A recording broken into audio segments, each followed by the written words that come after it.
Traveling to consciousness, exploring spiritual journeys to find answers in uncertainty.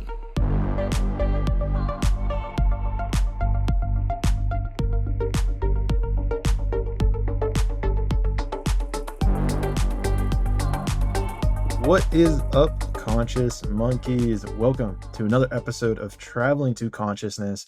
As always, I am your host, Clayton. Today's guest is a clairvoyant psychic medium, and she has manifested a following of well over 780,000 people. It's crazy to me. She is into all things spirituality with a mission of humbly changing the world. Conscious monkeys, welcome to the show, ElectraSoul. Electra, thank you for being here. Of course. Thank you for having me.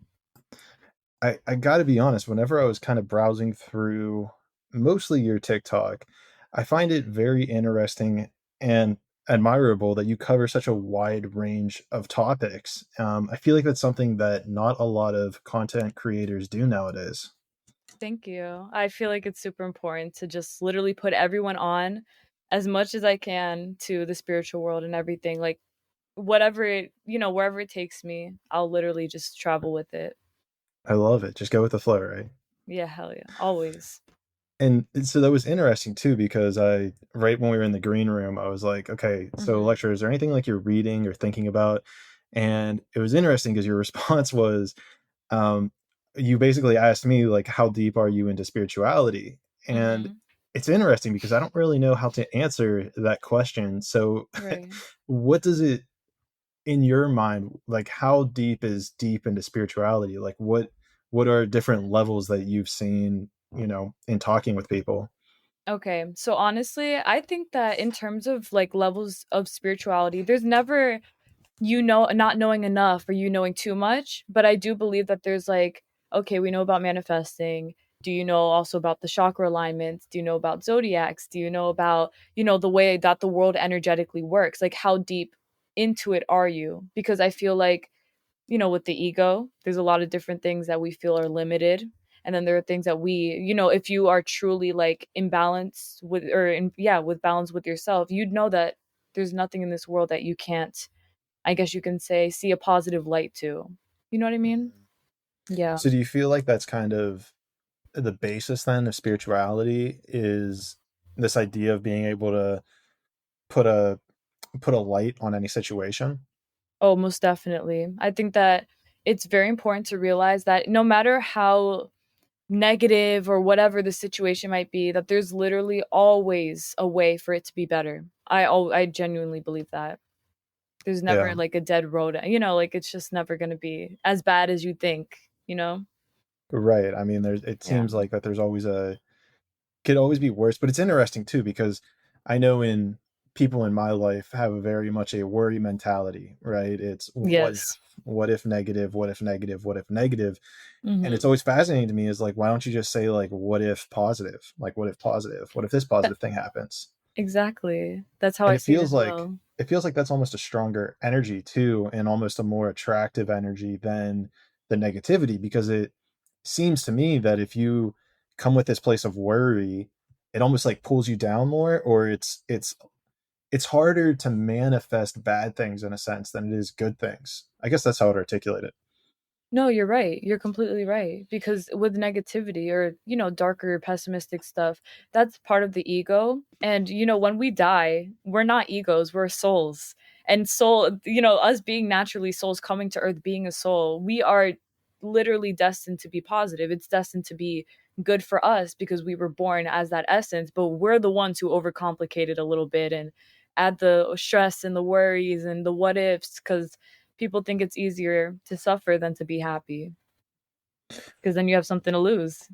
They think, Do you think, yeah, just based on the way that you're wording that, do you think Mhm. that people find it easier? How did you word that? Easier to suffer? Is that what you It's said? like it's like an easy. No one wants to, but it is easier. People think that it's easier to live in misery than to be very happy because then if you're very happy, something can take it away. But if you're miserable, nothing, you can't lose anything. Mm, that's an interesting way to look at it. Because I guess in my mind, it's more that people become in alignment with the frequency of misery, whether it's their upbringing, whether it's their childhood, whether it's their Right. environment, whether it's the words that they were told when they were a kid. And so they Right. almost become in align with it. And it becomes this very interesting dynamic of, do I know how to align with something higher, even though it feels uncomfortable? Exactly. Yeah, that's pretty much exactly it. I feel like you just said what I said, but from a different like a different wording or a different perspective in a way, I guess, because it's pretty much the same thing. Like, everyone wants to be aligned. Everyone wants to be good. Everyone wants to be happy. But at the end of the day, if you were raised thinking such negative things or being taught such negative things, it's easier to literally just reside in what you've been taught your entire life instead of breaking the curse, the generational curse, and like, becoming embossed and empowered just like you should? Oh, for sure. And this Yeah, is interesting definitely. because looking at it from a perspective of our entire life, is Right. there, how did you come into the idea of spirituality? Did you have a parent? Was Mhm. it something that you grew up with, or was it something that you found through other means? That was like, in terms of spirituality, it was definitely all me because my parents, they're not very spiritual. Well, more now because of me, but it started off with my own interest. I first started off with like demonology. I really loved like the paranormal, and I was able to see things. I had no idea though, what my gifts were showing me until, as I got older and I realized, I was like, oh shit, I was actually seeing spirits. Like I was hearing spirits. That wasn't just me. And then from there on out, I dove into astrology at age 12. And then it kind of like, it never stopped. It literally never stopped from there. Wow. So you got into astrology at age 12. So you still were, that's interesting because you were exposed to this at a young age. How, the people who I've talked to before who have been exposed to it at a young age have like, it seems like they blocked themselves or like turned it off. But then in your Hmm. story, it sounds like you kind of just went through it. How did you, like, how did that kind of manifest itself as, okay, you're seeing things and then you decided to actually investigate them as opposed to saying, I don't want to see this at all? I think I found comfort, natural comfort in it. Because ever since I was a child, I always wanted to know about the subconscious, like the hidden stuff. And as I went on, no one around me wanted to. It was like what you said, like they were kind of like, who cares, move on. And I was like the one who was like, but wait, there's more to this. I can feel it, and I would, venture it out to figure it out. But of course, that takes a lot of research. It takes a lot of your own intuition. It's a lot of like, you have to just trust yourself, especially when you come from a place where no one around you even understands what you're talking about. You have to like, you understand it yourself. You have to learn yourself and everything. Oh, So for sure. yeah, definitely. Well, before we get too far away from it, you mentioned demonology, which I've never heard before, and I can only Mhm. assume based on the word that it's the study of demons. Mhm. So I guess walk me through it. I mean, from the first part, like, what do you even define as being a demon? I know there's probably this easy way to just be like, oh, it's a negative, so and so, but like, how do you break down even what a demon is in the first place, and how does that kind of transition into the study of demonology?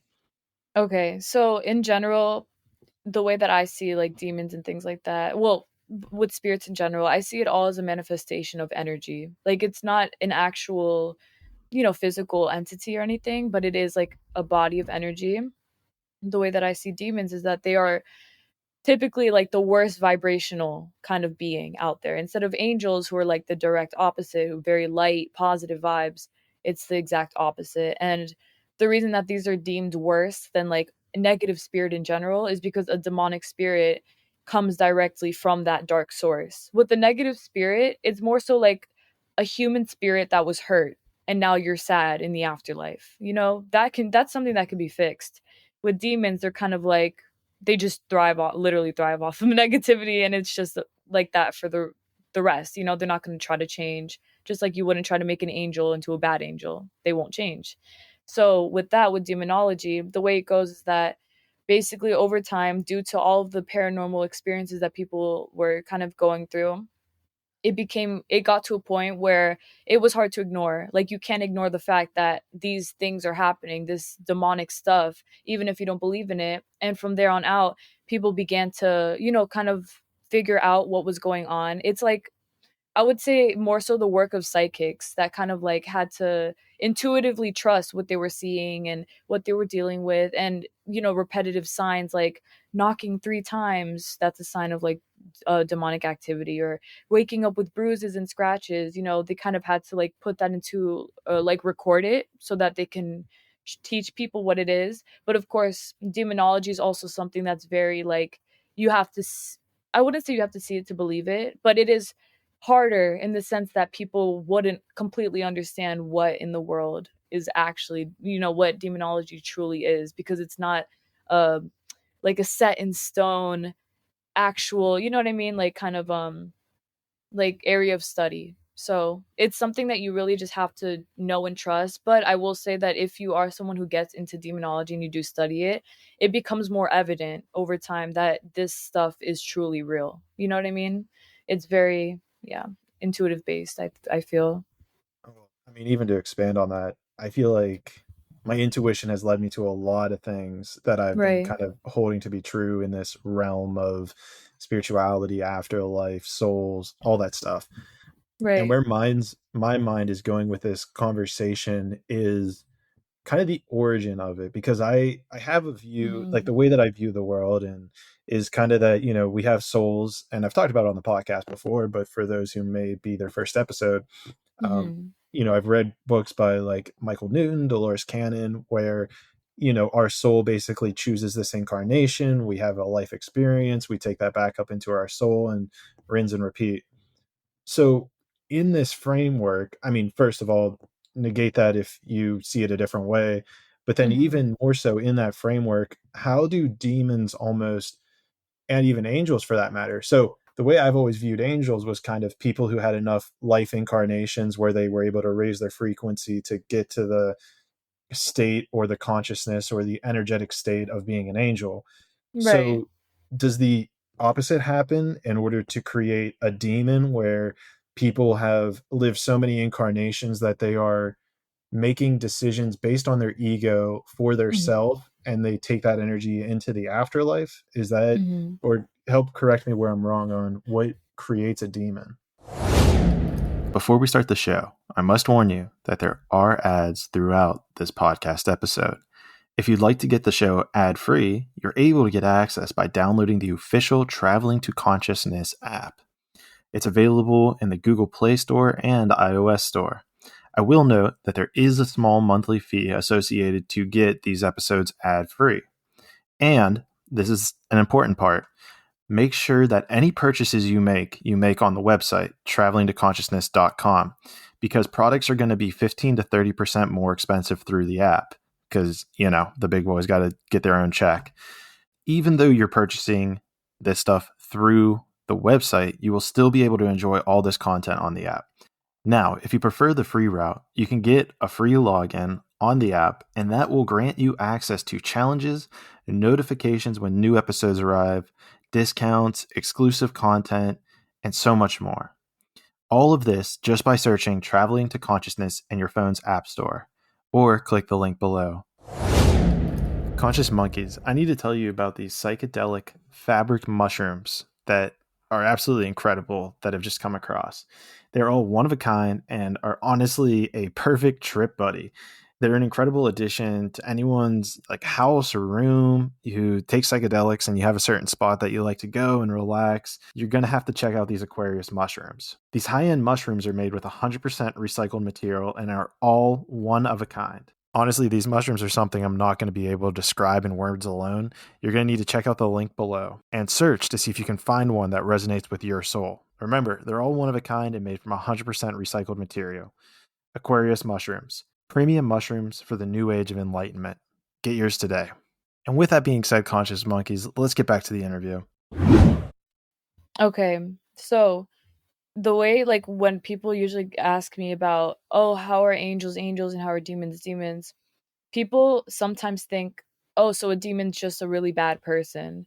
In actuality, it's like angels were never people. They were just created to literally to help us as people on earth and things like that. So they Hmm. never had the human experience. They never had what it was like to be hungry, to be happy, sad, whatever. Maybe happy, sad, but not like the physical feelings that we have as humans. And it goes the same thing for the demons, that they are not people who had really bad lives or anything like that, and then they die and then they just are, haunting the earth for the rest of eternity. It's more so that they were purposely created to attempt to corrupt people. And in the case that they would try to mess with you in any way, shape, or form, you would have to be the one to kind of like, put your foot down and not allow for it to happen. But that is basically like the way that they are manifested or created, is just for the simple fact that their purpose is to attempt to bring people down, and you would have to stop it. Same thing goes for the angels, to uplift us, and we have to ride off of that wave, you know what I mean? So Yeah, my mind's going to like the law of polarity, the yin and mhm. yang. It's almost like you need Yes. to have, if you're going to have demons, you're going to have angels. Where my mind kind of goes with this is how Mhm. much, if there are entities out there, let's say angels or demons, Right. I guess namely the angels, right? How, if they've never had a human experience, then how are we able to, I guess, trust or believe in the energy or the path that they're leading us towards if Mhm. they've never had a physical incarnation to know what it's like to be human? Okay, that's a great question. So basically, the way that I see it as far as that as well is that because they were created out of the best intentions, that they were created literally out of light to help us. And I'm not sure if you've ever seen an angel, but angels are very tall. Like they're usually over 6 foot. The tallest I've ever seen is like a 9 foot one, but they're very tall and they're just white. Like it's not like they show up with wings and they're like, like nothing like that. They're just Yeah. big white light beings.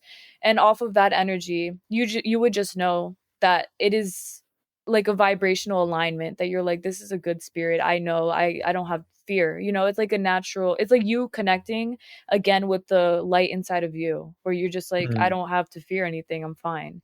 You know? So it's like the energy that it emits, you just have to trust it. So, like I said, it's a very intuitive based, but you can feel it. Like, trust me, you'll know definitely. Yeah, you can just feel that it's, and I feel like it's something you can kind of feel decision to decision that you make in your life, whether this decision actually aligns you with a higher frequency, a higher feeling, a higher vibration as you make Right. the decision versus a Exactly. decision that might pull you more down and be a little bit more stuck in it. Exactly. That's completely right. So then with the demons, where was I going with this? Oh, I this is something that I've really been trying to mentally figure out, and I got this from a Dolores Cannon book where she said something along the lines, or channeled this from somebody, that Mhm. the devil specifically is humans' inability to take responsibility for their lives. So her whole thing, or that she got, was the only reason that people perceive the devil to exist, and maybe this is a little bit different than demons per se, Right. but she said that the only reason that the devil exists is because people make excuses, and again, these books were written 40, 50 years ago, so I believe the terminology may have shifted a little, because I Mhm. know that you hear all the time, oh, the devil made me do it, the devil made me do this, the devil made me do that, and it becomes this abolition of responsibility. So how does that kind of fit into the context of demons? Because Mhm. if it's just our excuses, but do our excuses like make space for demons to come into our lives? Okay. So basically, the way that I see it with that as well is that basically, as far as responsibility goes, I feel it is very important that you do take, you have to, as a person in general. And the way that you avoid like dealing with yourself, that's where all of these beings, like the demonic beings, I feel that they attempt to take advantage when you avoid doing what your soul is telling you what to do. Like if your soul is telling you, "Hey boo, it's time for you to go on walks, like you'll feel better if you do." And then you're like, "I'm not going to take walks. I'm just going to lay in bed all day." That's kind of like you feeding that energy, the negative energy. And that's not to say that in that moment a demon will visit you or anything like that, but that's how it starts. Then you start Mm. doing other things that don't help you. You start going down that little road, And then that's when, that's when you feel more negative. You feel more bothered by, oh, I feel depressed all the time. I'm hearing things. I have nightmares. People deal with that kind of stuff. And that usually, truthfully, is a lack of taking responsibility for the actions that have led to that point. It's all about you having to literally step up to not allow for that shit to affect you. You know what I mean? Oh, It's for very sure. And important. that makes sense then, because it's just like almost aligning you with that frequency. It's Right. almost you're making the decisions that are not for your highest self, and therefore you're just aligning with that frequency of that lower frequency. And so by Mhm. aligning with that lower frequency, you start to almost see it, right? Like, would that be a fair way to say it, where that becomes into your perception of, this is what it is. And this is really interesting to me, because I made a TikTok video kind of like tongue in cheek, but I truly believe it, that Mhm. you can read people's minds just by being more honest with yourself. So it's like Right. this level of, if you're able to align with that higher frequency, then it Mhm. enables you to see everything that's kind of below you. Right. That's very cool. I've actually never heard of like what you just said. That right there.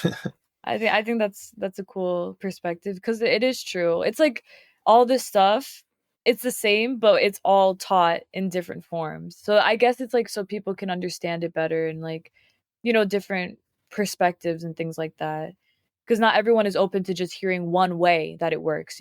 Like people want, if you say, if for example, you tell a very conventional person this, that, and they're like, I don't know, I've been taught this, that, but usually you're just telling me back the same thing I'm saying, but in a totally different, like, way of saying it pretty much. So it's all the same. It's just we're Well, it goes learning back. Yeah, differently. it goes back to the very first thing that we were talking about, and you were like, "Yeah, you just said the same thing I said," and I was Yeah, like, "Did yeah, I?" literally. Yeah, exactly. So that's really cool. uh, it's pretty funny. The other thing I Hmm. wanted to, I guess we're going to slight topic shift here. I wanted to commemorate you on, is Hmm. that you're a really good storyteller. I'm not sure if you know that or not. I don't, but thank you. You don't know that? I No, was now like, now I do. Thank you. I was watching That's your like going through your TikToks the other day to like see what hmm you talk about, like a little bit more in depth. And it hmm was just like the stories you were telling were very, it was like very well done. Like, I don't want you to get into, you might be just a natural at it. So I just wanted to at Thank least bring you. that up and give you a mini round of applause for it. Thanks. I appreciate Uh, it. you've never heard that before, that you're a good storyteller? Honestly, I'm gonna be so honest with you. I never tell stories. I only do it online. Maybe that's why I Really? don't know. Yeah, because I Mm. I like to only tell stories when I feel like I have a purpose to. Like if someone asks me in person, I'll be like, okay, I'll tell you, but I'll never ever go up to you and just be like, guess what happened last night? Like never. So that's pretty cool that you mentioned Would you that. not do you not have friends that like you, because you tell some interesting stories on your TikTok about like hauntings or visiting like a haunted museum or these Hmm. different kind of things. So are there not too many people, I guess, in your physical reality who you discuss Right. these kinds of spiritual things with? Okay, so honestly, there isn't too many people. The only real person would be my boyfriend. That's like the go-to because he completely understands it. We both are psychic mediums, so we both Mm, are able to sit there and be like, let's figure it out. But with other people, a lot of times they're very not in denial, but I can feel that they're just like, like kind of like, huh? Like I need to see it to believe it. So in that case, I just leave it alone. I'm like, you'll understand one day. For other people, if they ask me about it, which is usually what happens, like instead of me going up to people and being like, let me tell you this, they'll be like, I had a really weird dream or I experienced this and I saw this. Do you know what it means? And then I'll explain. So mm. usually the really only person would be my boyfriend. But besides that, everyone else is just there to learn, I think. That's Yeah. interesting. No, I mean, it's super interesting to hear you say that, because I felt like I started off in that point in my life where I might still be at a similar point myself, because you, Right. and there was a big reason I started this podcast, was because I wanted to figure out what other people knew about this realm of spirituality and all this crazy And all stuff. this stuff. Right. And it's not something you can just it's not something you can just like walk up to someone on the side of the road and strike up a conversation about. Conscious Monkeys, I need to bring your attention to this company that I've been using over the past few months, and probably longer now if you're hearing this, that has absolutely changed the way that I'm actually interfacing with the world. It's a company by the name of Conscious Technologies. And what they do is actually create these harmonizing units. And what it does is it actually takes the rotation of EMF frequencies that are in your area and harmonizes them. They make them in line with the true natural frequency of the universe around you. And they're incredible products. I actually went and I've tested out their quantum flow unit. I've tested out their meditation bed, their core harmonizer. And quite frankly, they were so incredible that I actually bought the cell phone EMF harmonizer for my cell phone. I was also lucky enough that Ross threw in a necklace as well. So I've been wearing that thing. And quite frankly, I'm even wearing it to bed. And my dreams have become so vivid and just intense that it's pretty insane. I honestly feel so grateful to have it. Their mission is to bring forth technologies that support the harmony of mankind and the world at large. Go check out their stuff. I mean, looking's for free. And if I'm being honest, if you click the link below and make a purchase, I do get some kickback. But quite frankly, I wouldn't be promoting it if it didn't work. So with that being said, go check them out. Conscious Technologies LLC, link below. Conscious Monkeys, are you looking for a CBD cream that actually works? I've tried many different CBD products and I've really never truly felt like any of them have worked for me. Like maybe there'd be like a little bit of tingling and then it would fade pretty quickly. Then came along Revive CBD. From the first time I tried it on, I could tell that there was something different about this product.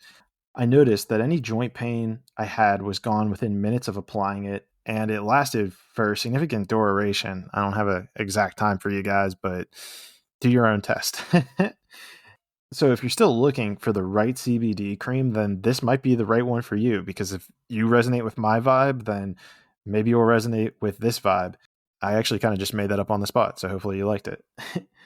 Check out the link below. And as a side note, like always, the link below is an affiliate link. But again, I would not be promoting them if it didn't work for me. So hopefully it'll work for you. Again, check it out below, myrevive.com. Get yours today.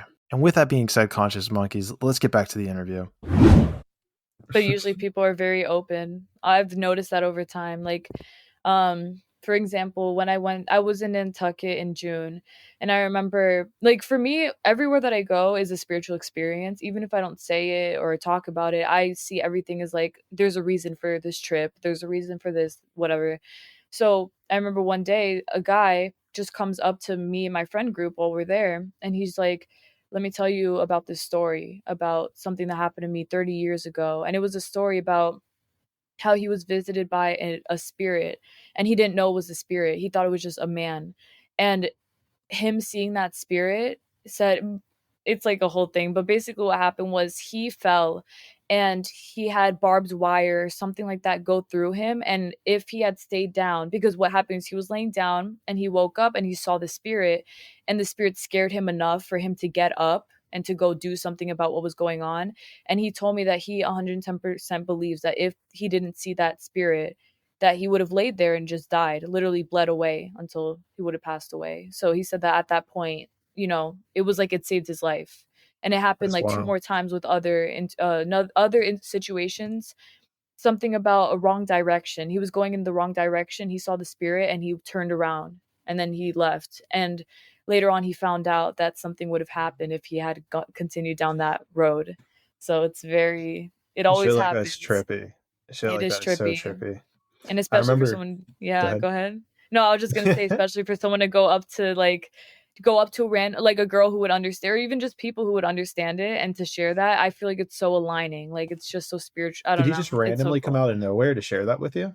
Yes, I was in shock. I was shocked, but I wasn't surprised in a way. Like I was like, of course, like this is, the world is small in a way, but it's huge, but it's very small. So I wasn't entirely surprised. But I'm sorry, you were gonna say Yeah. earlier. Yeah, good. No, it's all good. We got plenty of time.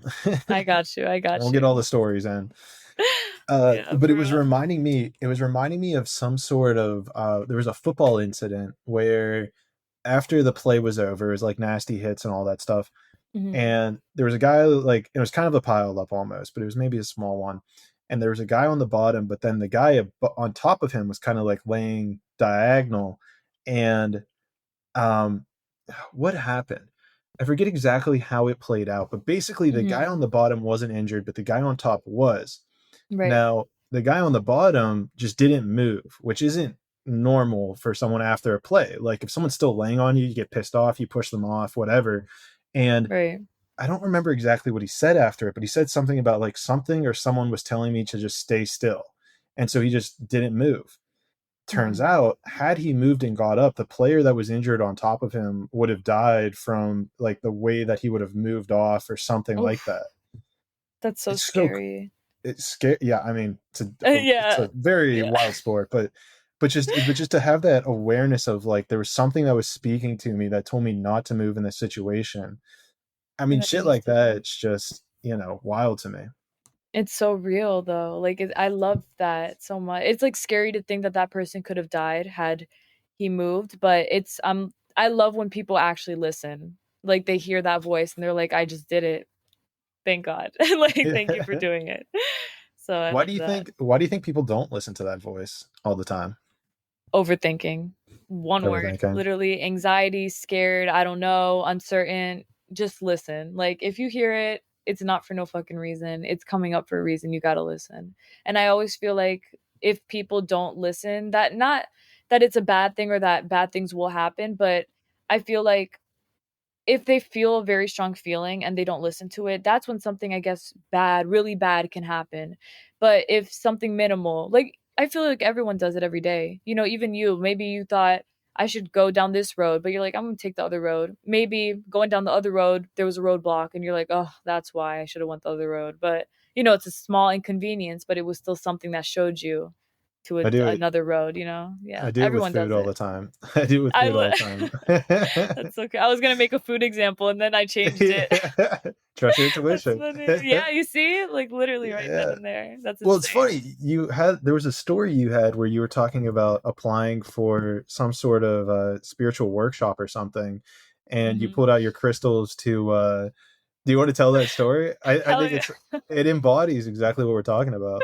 Yeah, I'll tell it. Oh my god, that was one of the most embarrassing experiences of my life. I remember But I hopefully, a okay. revelation at the same time. Yeah, oh, definitely. But I remember it just because I guess it's because my genre. I'm like, but anyway.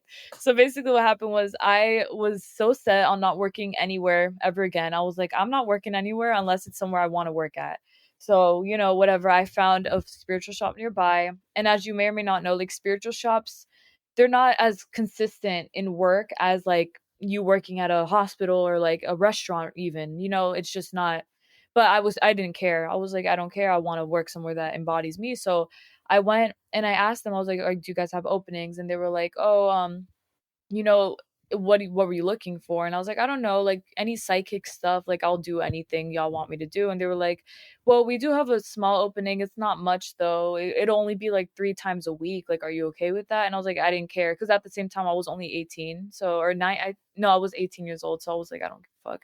So I went and they set up the interview and she put me into a room and it was me and the woman and she was a psychic medium already. So initially going in, I was like, what if she knows more? Like, what if I can't do it? What if because I'm Mm, so young, she's looking down on me?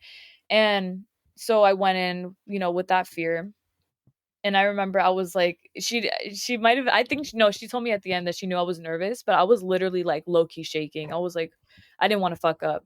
So then she asked me, she's like, okay, to get started, let's see if you can channel my aunt. She passed away, and I want to know any messages that she has for me. And immediately I was like, oh my goodness, because like my mind was going. And I had already channeled before, but because I felt like I was under so much pressure in that moment, I was like, for sure. oh, I can't focus. Yeah. So I was like, okay. And I like took, oh my God, I go in my pocket out of literal impulse, took out my crystals, held them in my hand like this. And I was like, okay, and I remember I was like, I'm fucking up so bad right now. Like she was like looking at me and I was trying not to look at her, but she was like kind of like confused. And I was like, Jesus Christ. Like I couldn't even say I'm sorry. I don't know why I did that.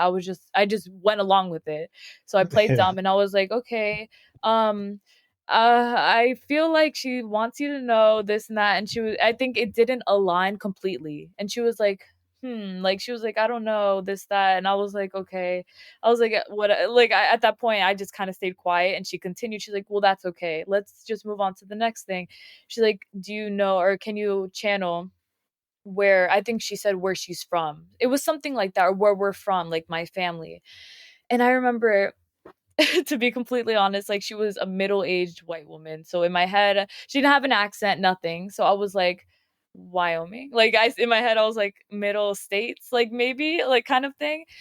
I felt in my heart, in my soul, New York, New Jersey area, up north, because I live in Florida. I was like, it's up north, it's not far, but I was overthinking so hard that I was like Indiana, wow. And she was like, no. She was like, no, we're from New York. And I was like, fuck. No, she said New Jersey. And I was like, fuck me. Like, I at that point, I was like, you know what? Forget it. Like, honestly, forget it. And she was like, okay.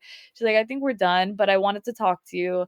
She's like, I know that I see, like, you know, what you were doing, and I understand like you have good intentions and things like that.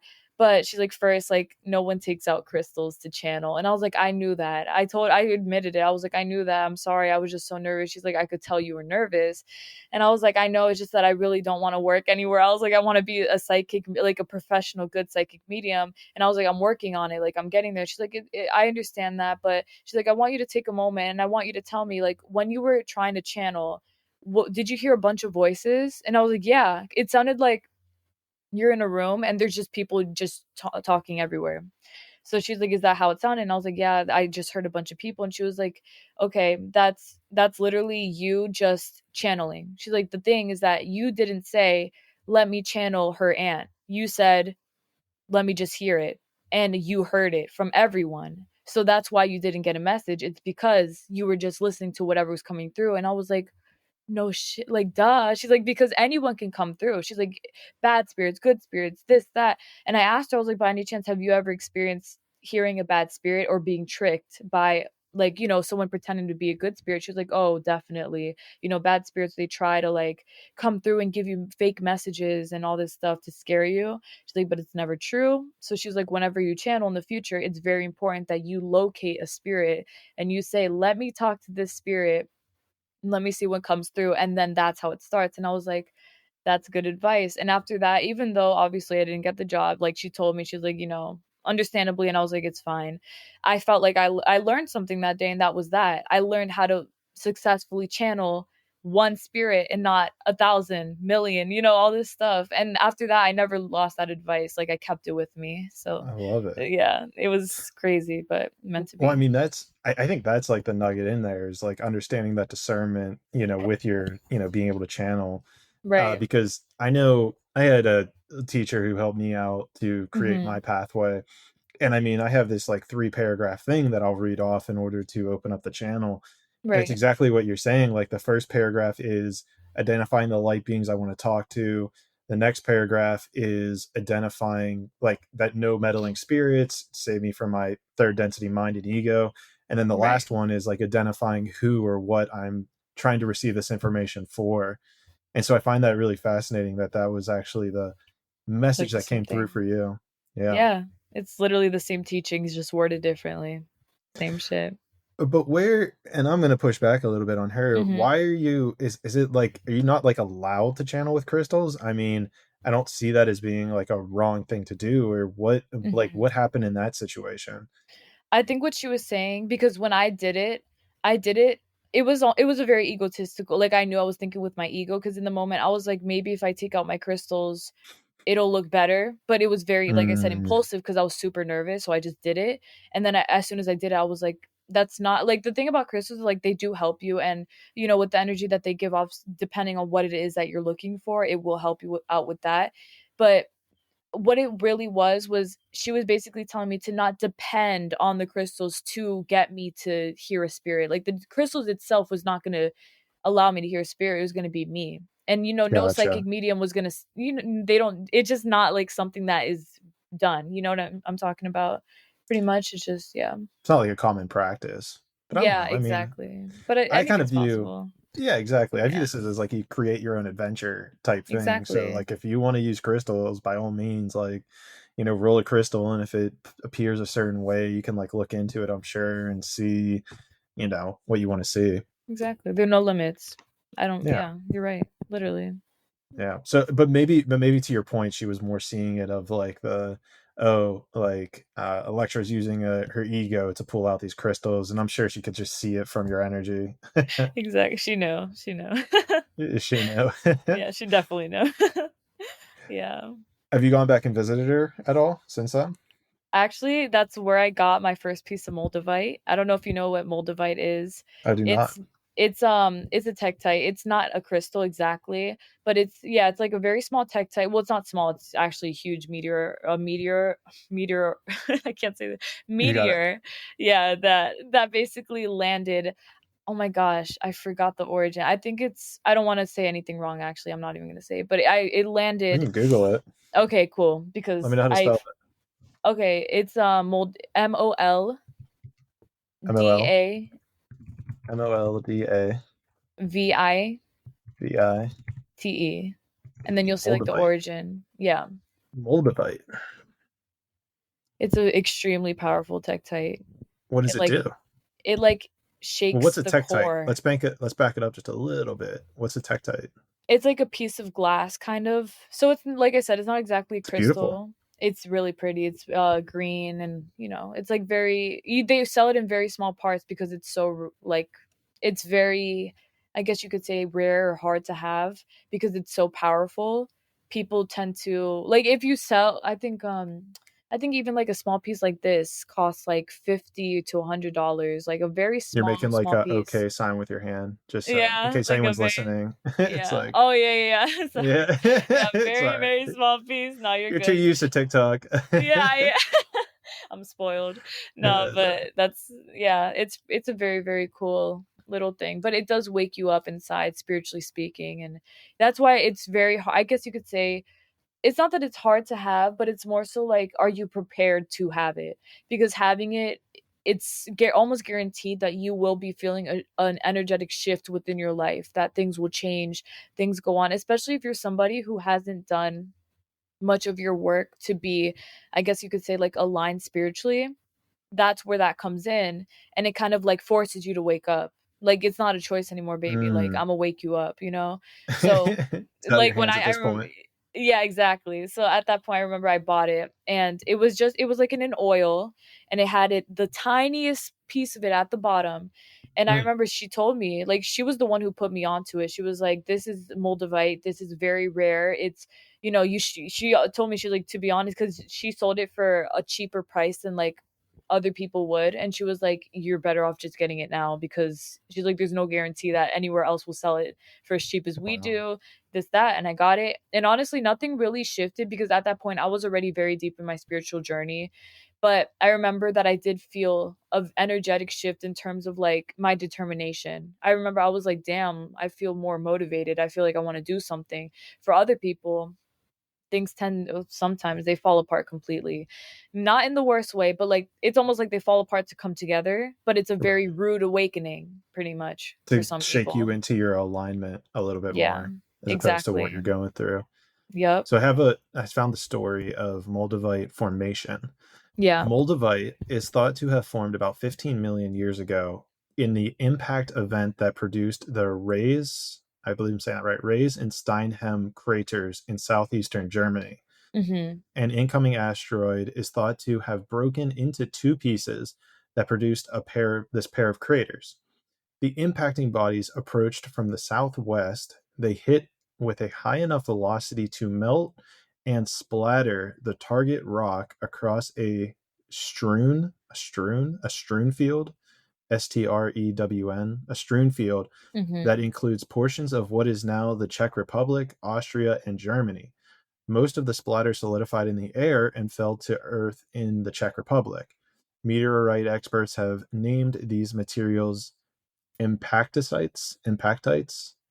Moldavite is Mm-hmm. also considered to be a mineraloid. It's a difficult word to say Yeah. because it is a naturally occurring inorganic solid that does not have a crystalline structure. That's interesting.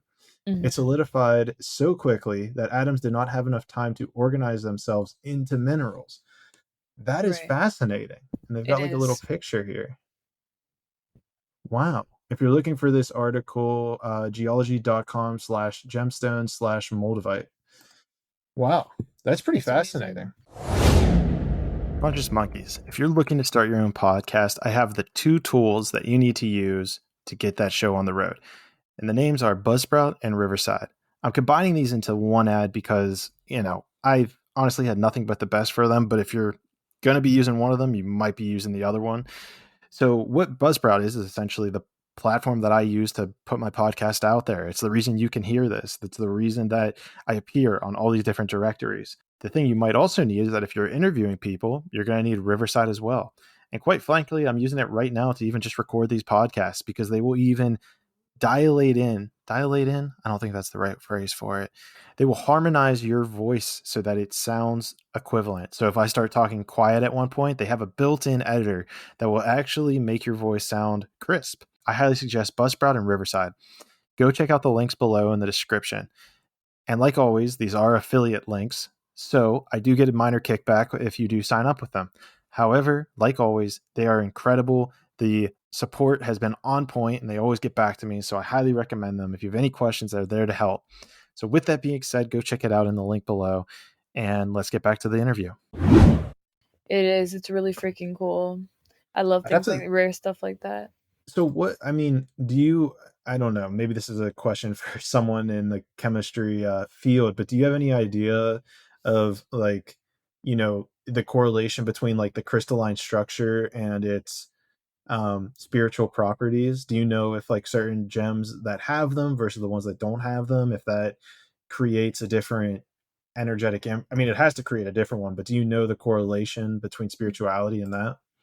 I feel like what it is like the energy of the origin of the place in a way, because I do feel like as you were telling me that, like I was able to see how, because it's an asteroid came from space, that energy alone is very different. Like that's a very impactful, like it was forced onto Earth, you're gonna have it, this, that.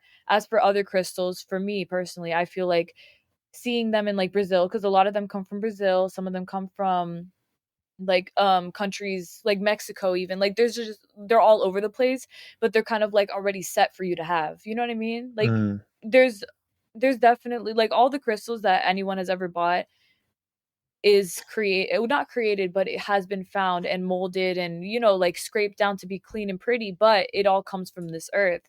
So I definitely do believe that, like, because people are very prevalent and very strong about saying that moldavite is not a crystal, it's a piece of like glass or tektite from space, because it has a very different energy. It doesn't come from earth, it comes from somewhere far away from here. Very cool. But Well, that's actually a really interesting point, right? Because majority of crystals, I guess. So I mhm. guess crystal would be that it formed almost with the earth, right? Because it Yes, would have, exactly. whether there was the pressure expansion of the earth, whether it was here from the origin of the earth, versus something that, am I wearing the necklace right now? I'm not.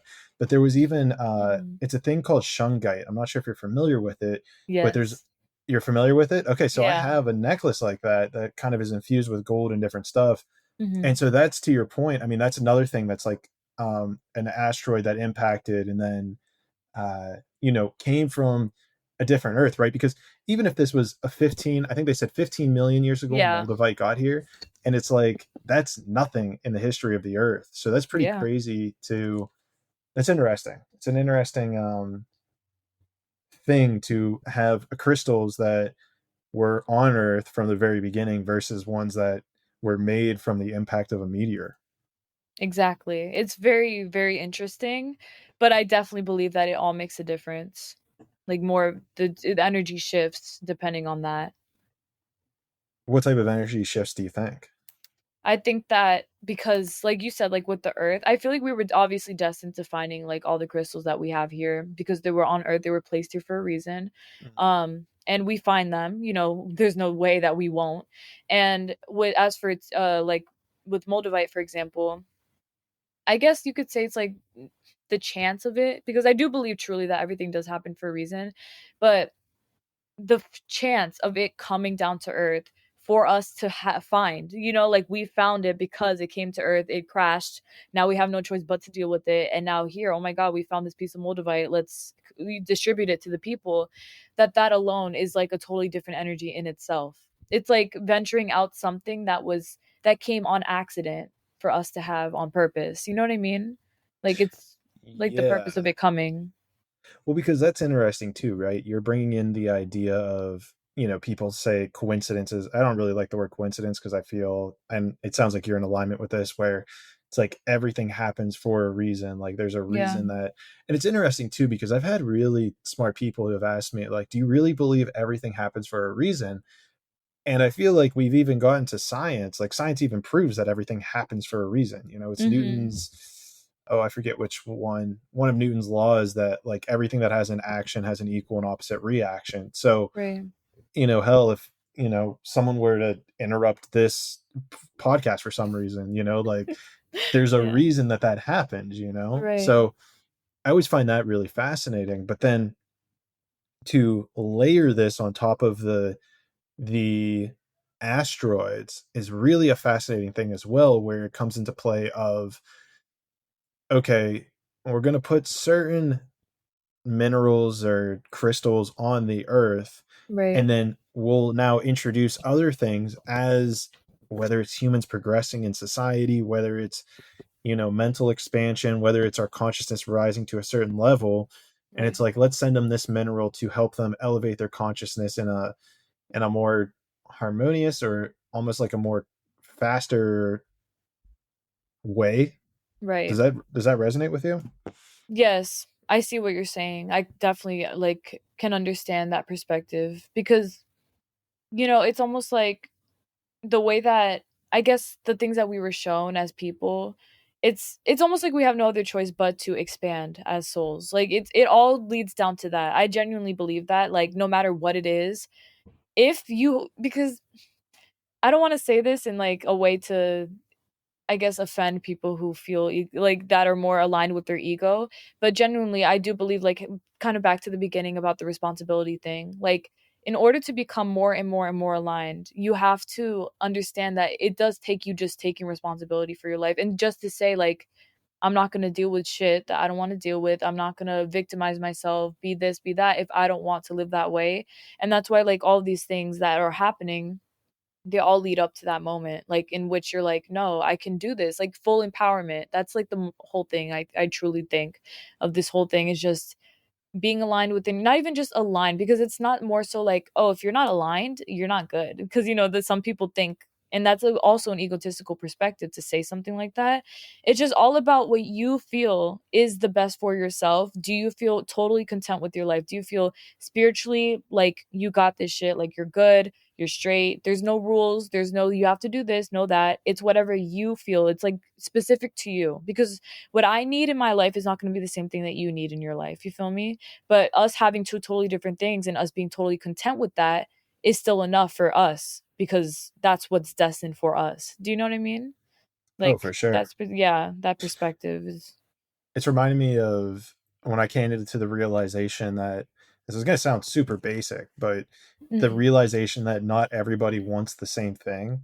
I Right. know that like sounds like you're like, oh yeah, of course not everybody wants the same thing, but to actually extrapolate that of anything from a relationship to, monetary, or, societal things that I want to accomplish, like starting Right. a podcast, for instance. Obviously not everybody wants to start a podcast, but to me, like, my mindset was, and it's interesting because I feel like once we get into these niches or communities, you start to see more of it. And so then you start to think, oh, everybody's doing this. It's almost like, getting into the spirituality realm. It's like you see all the creators out there, and it's Mhm. like, oh shit, everybody's doing this, but Right. it's not the case. It's like your mind is more fixated on this narrow-minded approach, that it's like, no, that's what you're doing. And because you're doing it, you are seeking out, whether it's conscious or subconscious, you're seeking out other people in that space, and then projecting that onto quote unquote everybody, because you're not truly seeing everybody, because you don't want to see everybody. I feel like I'm Right. going down a weird rabbit hole, but maybe that makes sense. No, it does. It definitely does make sense.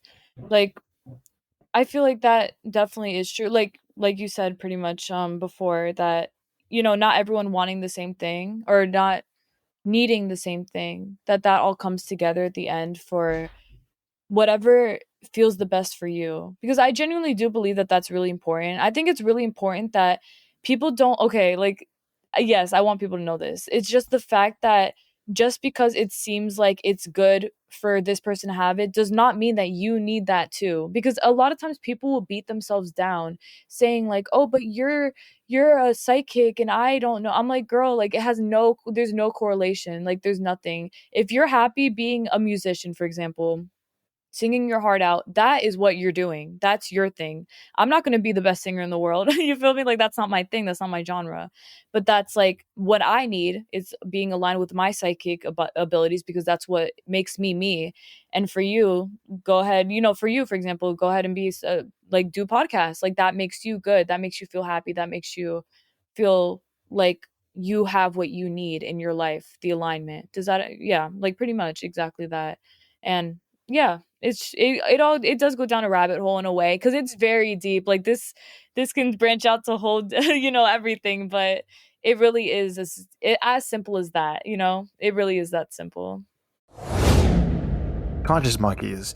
I've got something out there for all my coaches. Anybody who has digital courses, anybody who's creating content, whether it's audio or video, you got to check out Superpass. Superpass is this super dope platform that I've been using now, and they're actually what has enabled my app to work. It's what's enabled me to start generating income and to help people more effectively. If you are a content creator, you create audio, video, whatever it may be, Superpass might be the choice for you because they'll provide you with your own app and they have a great online service to also help you out. So I'm not going to put in too much because everything they do is way too much to pack into this one ad.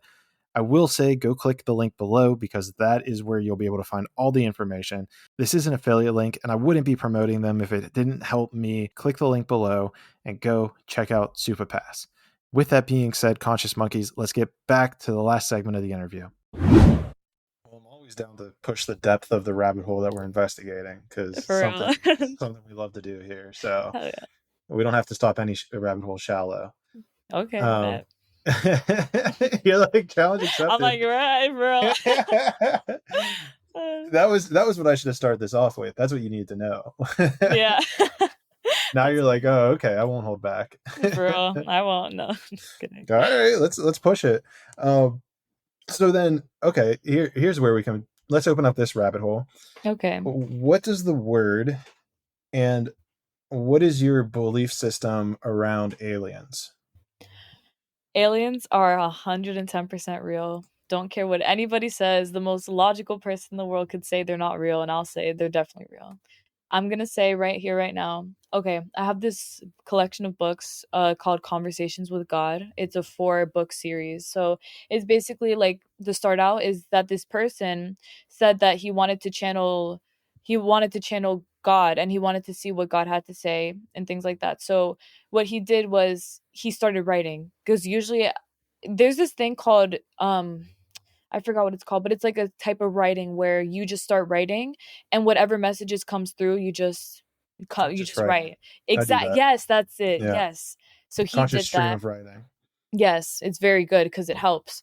But basically, like, he did that for himself, and he found out like all this stuff from God. Like, he started asking questions to spirit, and from there he was like something along the lines of, do you believe in aliens, or are aliens real?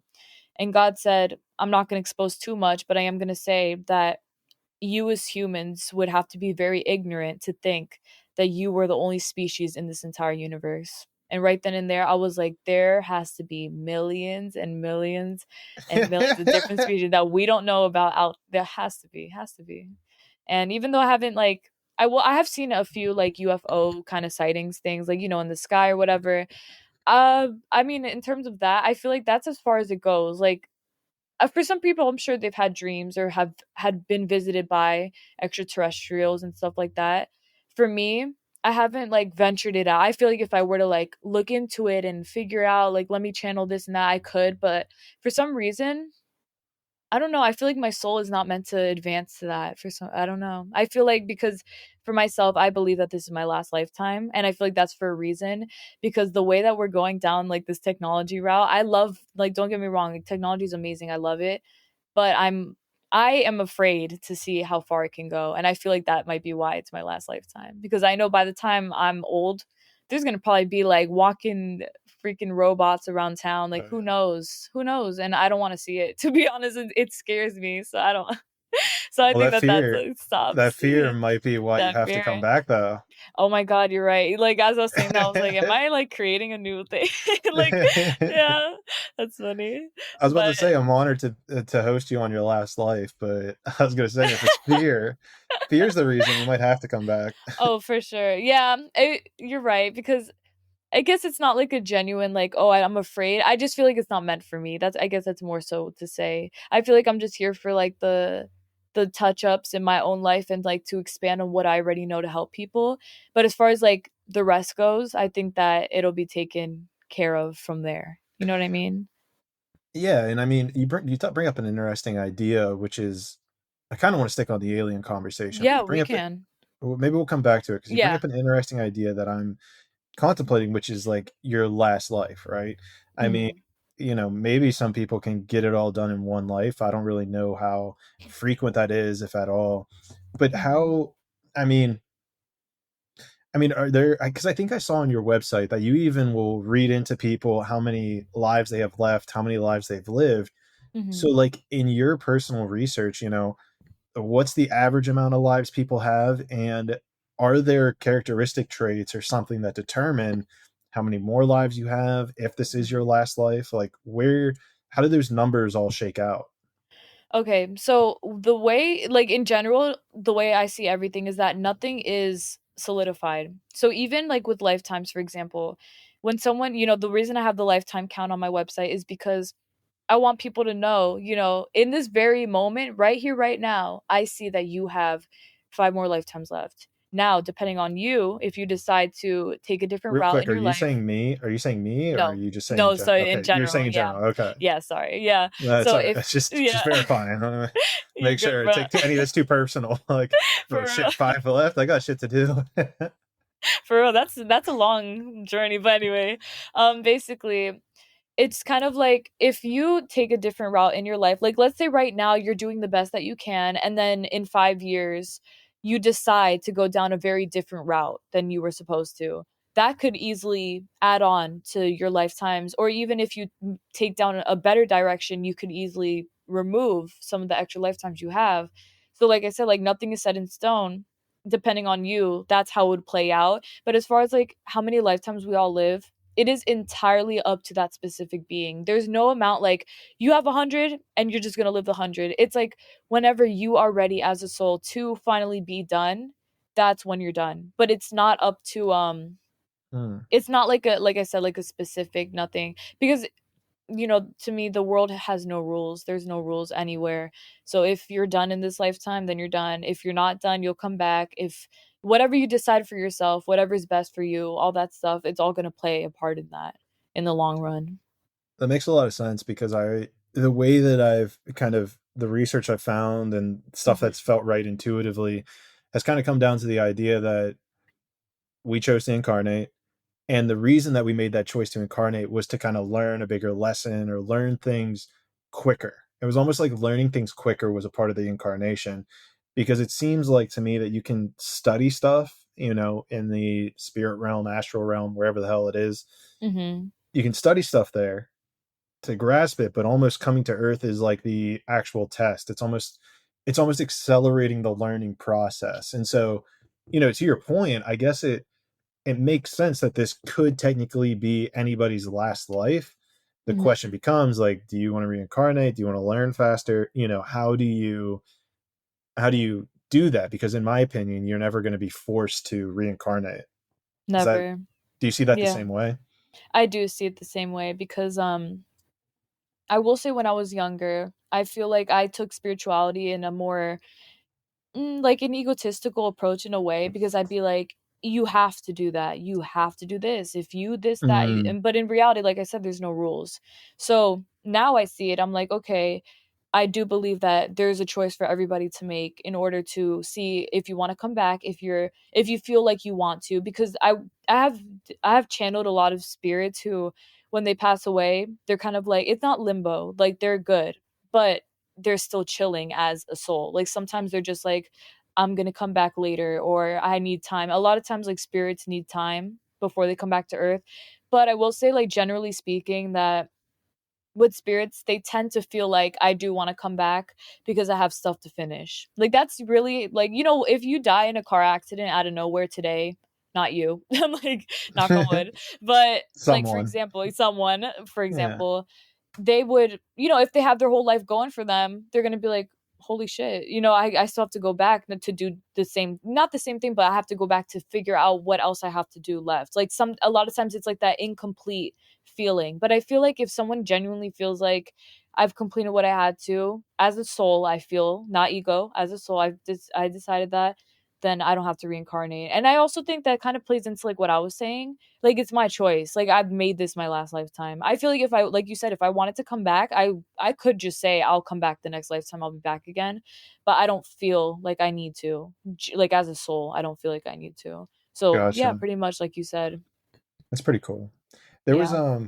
there's an interesting idea floating around that a lot of people that are incarnate, maybe not a lot of people, but there are a good number of people that are incarnated right now who Hmm. were also around whenever Atlantis existed.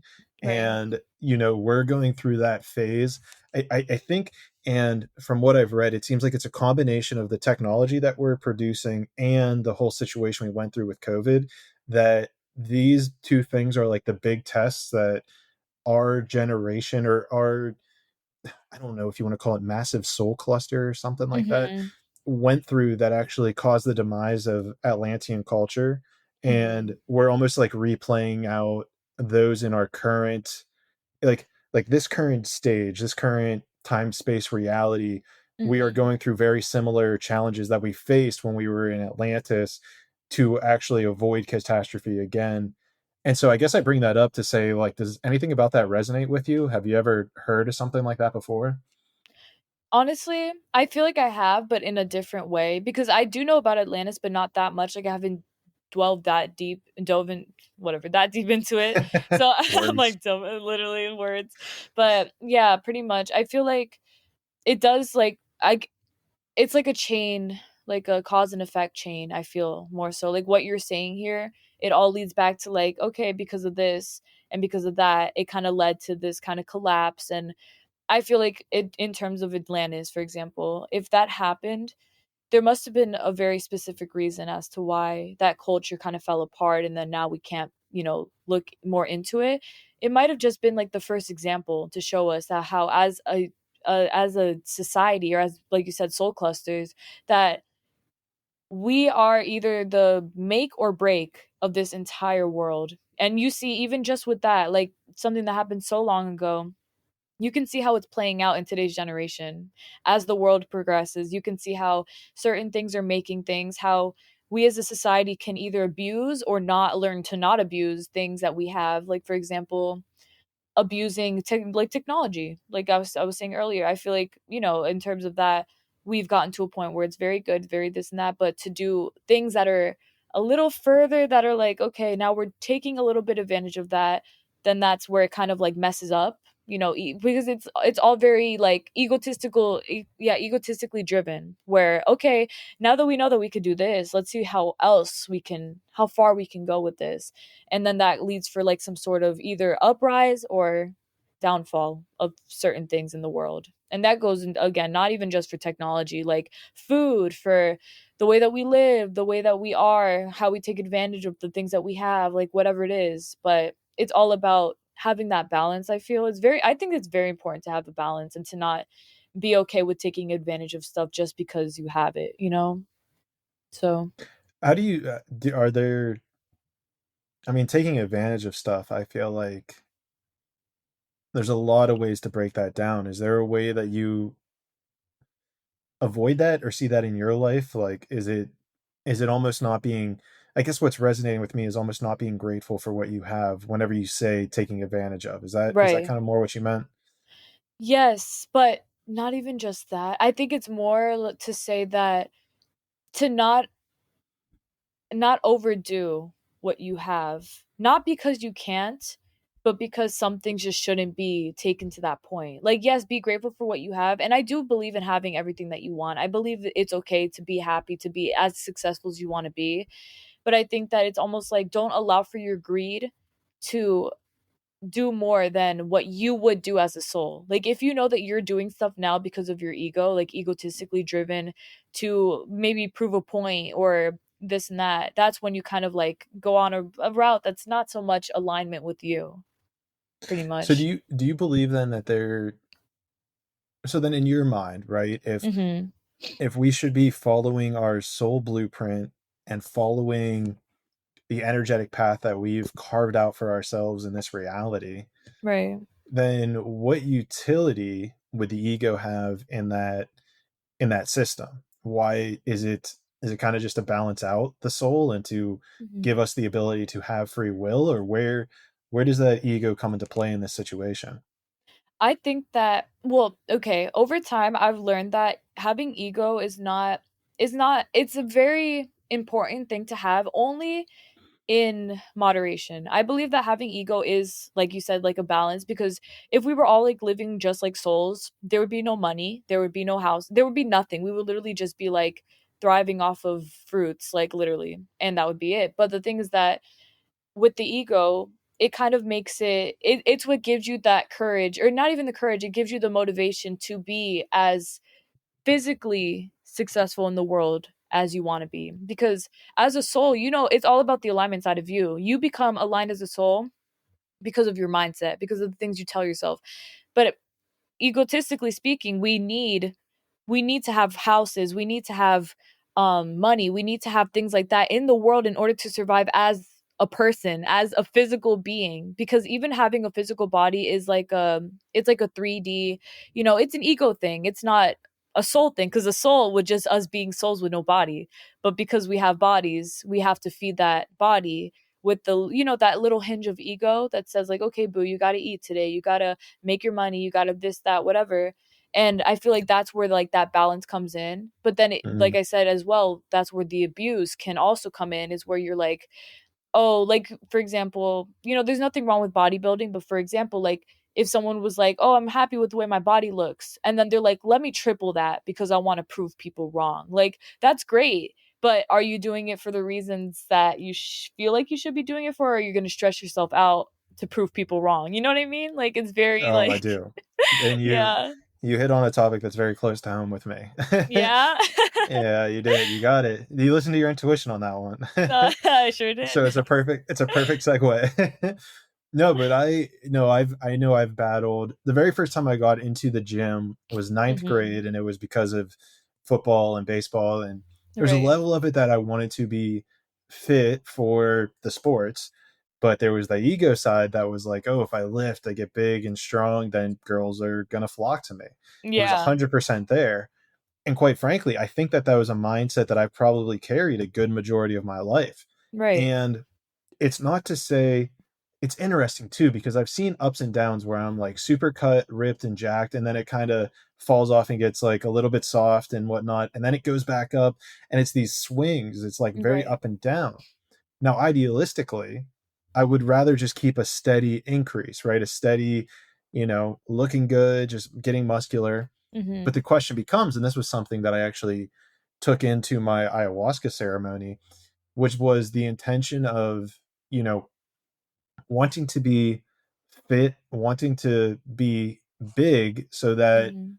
it was coming from a more healthy place as opposed to an egotistical place, a Right. place of this is for my highest self, this is for dedication, because I understand that there is something with dedication, with discipline, that is a healthy medium, as opposed to going into this with the energy of, well, I want to do this to have XYZ. In my case, it was female validation, right? But Right.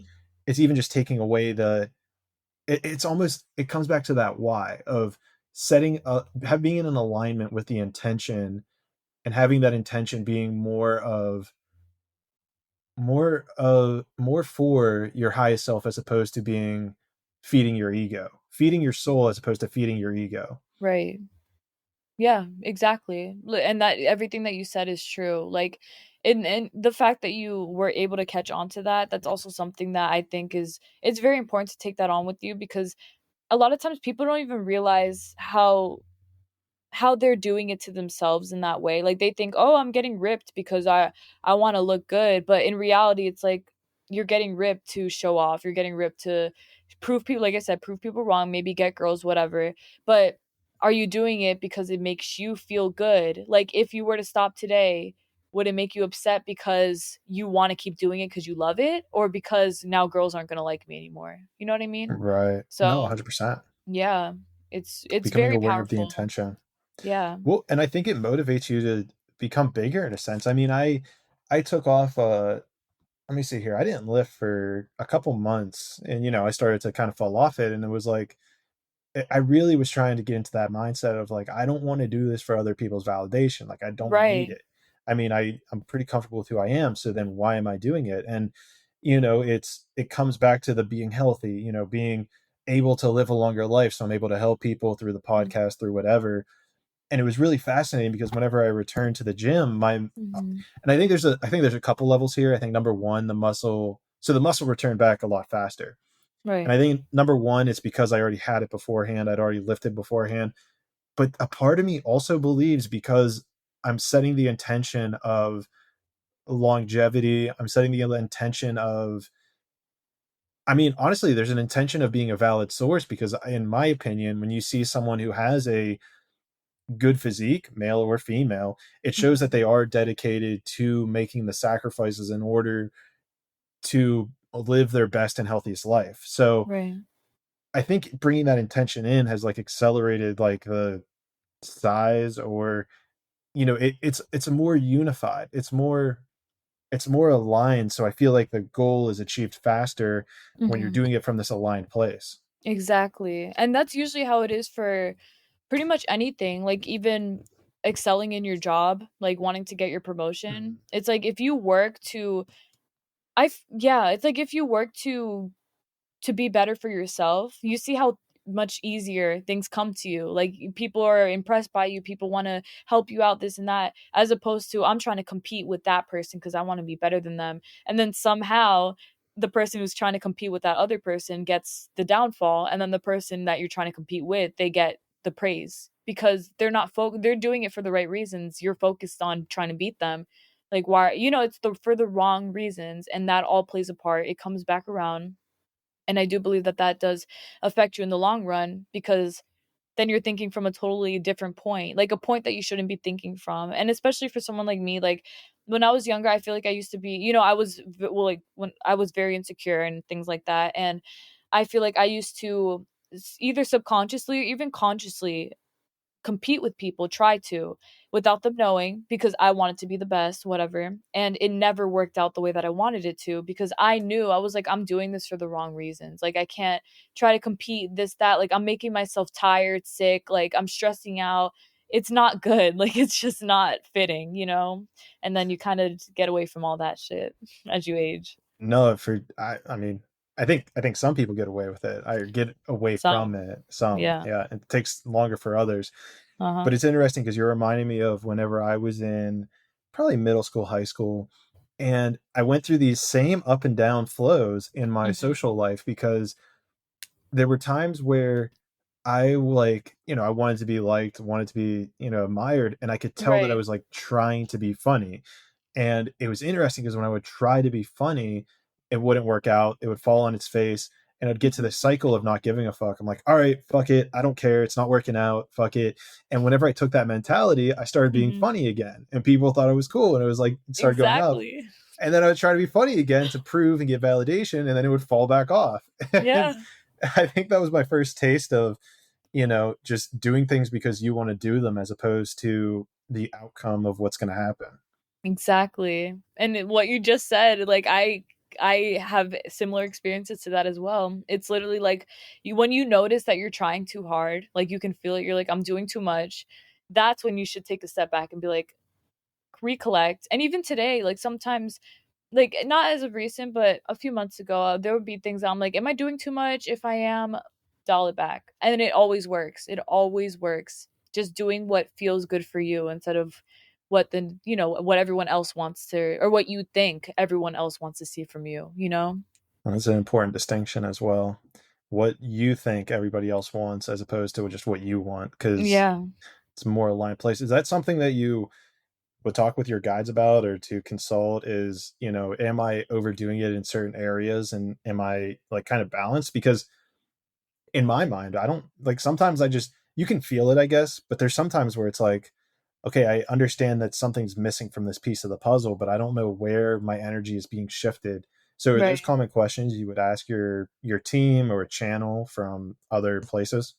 Oh, absolutely. I ask about as much as I can that I actually genuinely feel like I don't know the answer to, because Mm, with channeling spirit, it's a little tricky. Like, people think that you can just talk to God and be like, "So, what's this that," and then you'll get the answer. It's not like that. Like, a lot of the times spirit will specifically not tell you something that you want to know really badly, because number 1, you're asking out of desperation. You're asking because you think you don't know the answer, but you do. Or number 3, you just have to wait to see what happens. And a lot of times, like when I ask spirit for things, I'll usually get the answer, because now I don't ask from an egotistical perspective. When I first started out, oh my god, I used to try to abuse it, and I never could. I never could. Like, I'd be like, what will happen tomorrow? What's this that? Like, they'll just be like, time will tell, relax, like you'll see yourself, don't stress out. And then as time went on, I realized, I was like, they're never going to answer shit that I already know the answer to. They're never going to answer my egotistical questions. They're just going to answer the questions that I genuinely feel like would help me as a soul. And that's how it goes on from there. But yes, I do ask questions like that, definitely. yeah, it's super interesting because I've noticed myself where you can, like, there's times I've asked, what's the question I'm thinking of? Oh, who? Because a part of my invocation usually is Mhm. that I'm calling on light beings from the astral, galactic, and a couple other realms, Earth Mhm. realm, and so I'll like call on that body of light individuals. And it's funny because I remember asking like, "Who am I talking to?" And they're Right. like, "It doesn't matter." I'm like, "That's." I felt the ego kick in. I'm like, "What do you mean it doesn't matter? Like, Yeah. what the fuck you mean? I want to know who I'm talking to." And they're Yeah. like, and then they said, "You already know," and I was like, "What the fuck do you mean? I already know?" Yeah. And so it's interesting because sometimes they'll give you these like roundabout answers, and then other times it depends on your question. They'll be like, "Go do this" or "Go look this up," and Yeah. it's very interesting when those types of things come through. That is so crazy to even say that, because that is exactly how they talk. Like, Really? yes, like they don't play with you. Like, you already know, like, don't play dumb. And they Yeah. don't it that's like I guess, like, that's the great thing about it all, is that it's very non-bullshit. Like, you can never channel, like, for example, spirit or your spirit guides or whatever, guardian angels, and ever feel like, oh, they might lie to me. I don't know if I'm being bullshitted. I don't know if it's the truth. Like, I promise you, if they're telling you, it's the truth. Like, it's what you need to hear. It's whatever. But it's literally solidified to be something that will help you out in some way, Even if your ego doesn't want to hear it, your soul is prepared to hear it. So you got it. Yeah, and another thing that I'm thinking of, I'd love to hear how you've kind of dealt with this in your channeling experience. Mhm.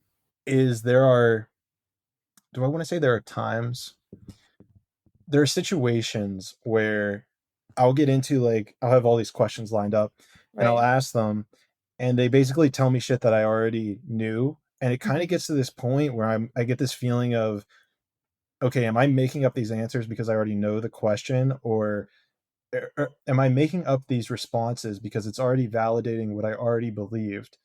Or are these legitimate things coming through? And where it gets interesting is sometimes they'll actually say something that I wasn't ready for. And that's Mhm. whenever I'm like, oh shit, like that makes sense. Like that was a real thing. But then there's Right. other times where it's that like, okay, I already knew that would answer, but are they just like edging me on? Or am I just making up this response? So I guess I'm just curious if you've ever kind of had that feeling or experienced that before in your channeling.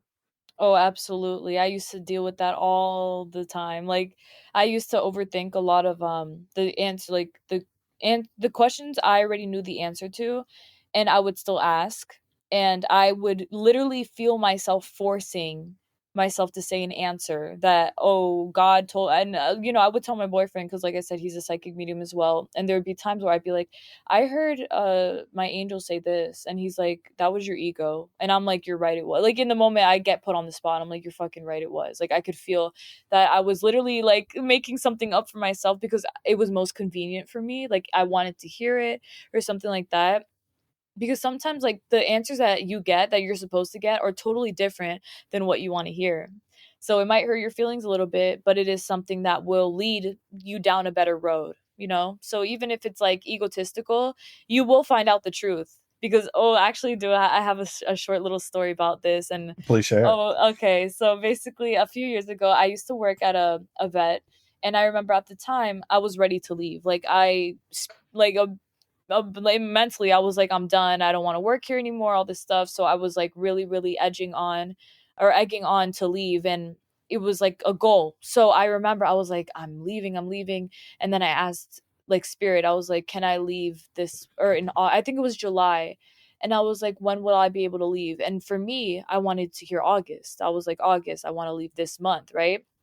So I swore I heard August. I like asked like 10 times. That's how I knew, one, that I was tripping. It's because you never have to ask more than even once, honestly. Like, you'll get your answer.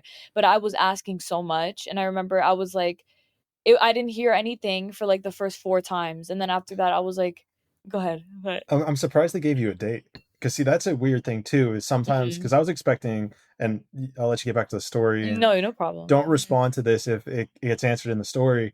But Mhm. usually it's either like, it's either, the response I would usually get in that situation is like, well, whenever you decide that you want this or this, then that's time for you to move on. Right. Or there is sometimes though where they do give you like that, okay, August is whenever like this is going to happen, so it's interesting how I feel like majority of the time they're like, whenever all this other shit gets figured out, or very rarely do they give you a specific time frame. So I found that interesting. So, but please Yeah, continue. I got you. No, that's actually even better point, because I'll add on to that. I have something to say now, but I will say, like, I heard August, right? So I was like, okay, I'm excited. Like, I was very happy, and I was like, oh, and I told my boyfriend, I was like, I heard August, and he was like, okay, we'll see what happens. And I remember in August, I was I planned a date. Like, I was like, August, okay, I'll make the date, this, that. So the date came, and I remember I knew I was not ready. I physically was shaking. I remember thinking, like, even financially, I wasn't like ready to leave. And I was thinking, I was like, but I heard August. If it's August, then I should be good to leave. But that day, I remember I felt in my heart and my soul, it was like, don't do it. It's not time. And after that, I remember I was very upset because I went home and I was like, I swore I heard August. Like, what is this? And he was like, that was your ego. And I knew, I was like, it was my ego, because today when I was going to go to quit, like to put in my 2 weeks, I just felt it. I was like, I can't leave. And then after that, I ended up actually leaving in November, but it was without them telling me. I just knew. I quit when I felt ready to. But what you were saying earlier about if you decide it, then it's ready.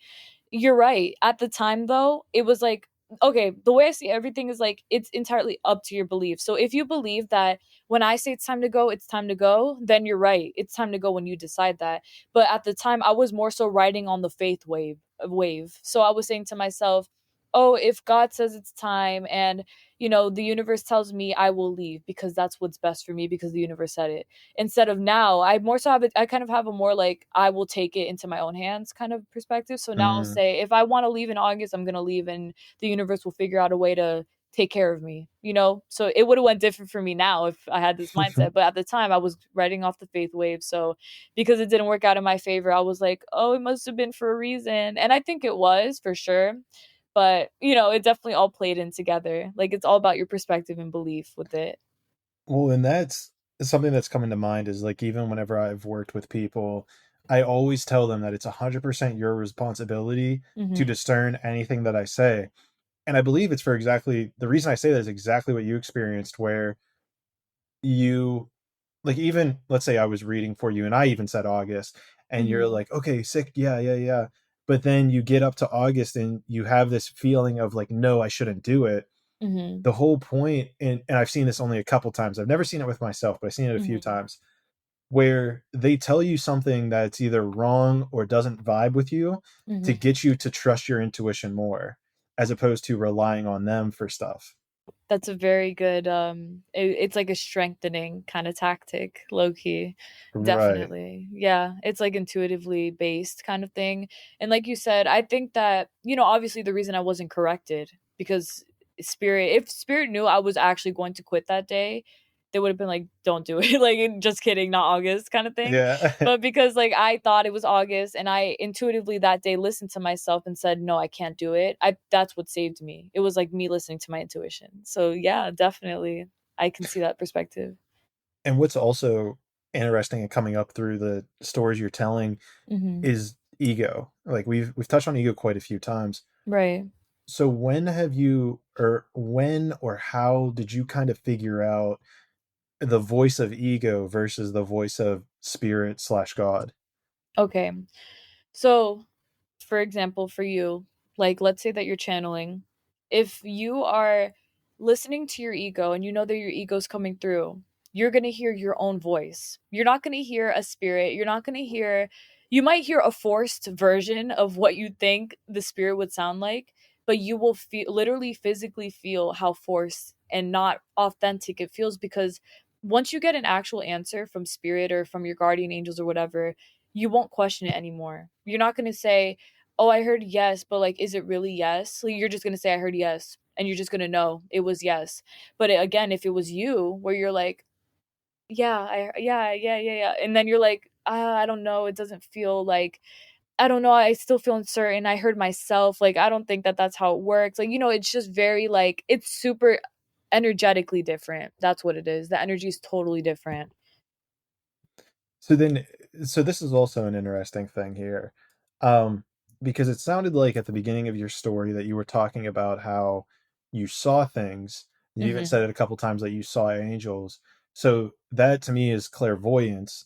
But Hmm. then, as we're kind of getting into this, we're more talking about clairaudience with hearing voices, right?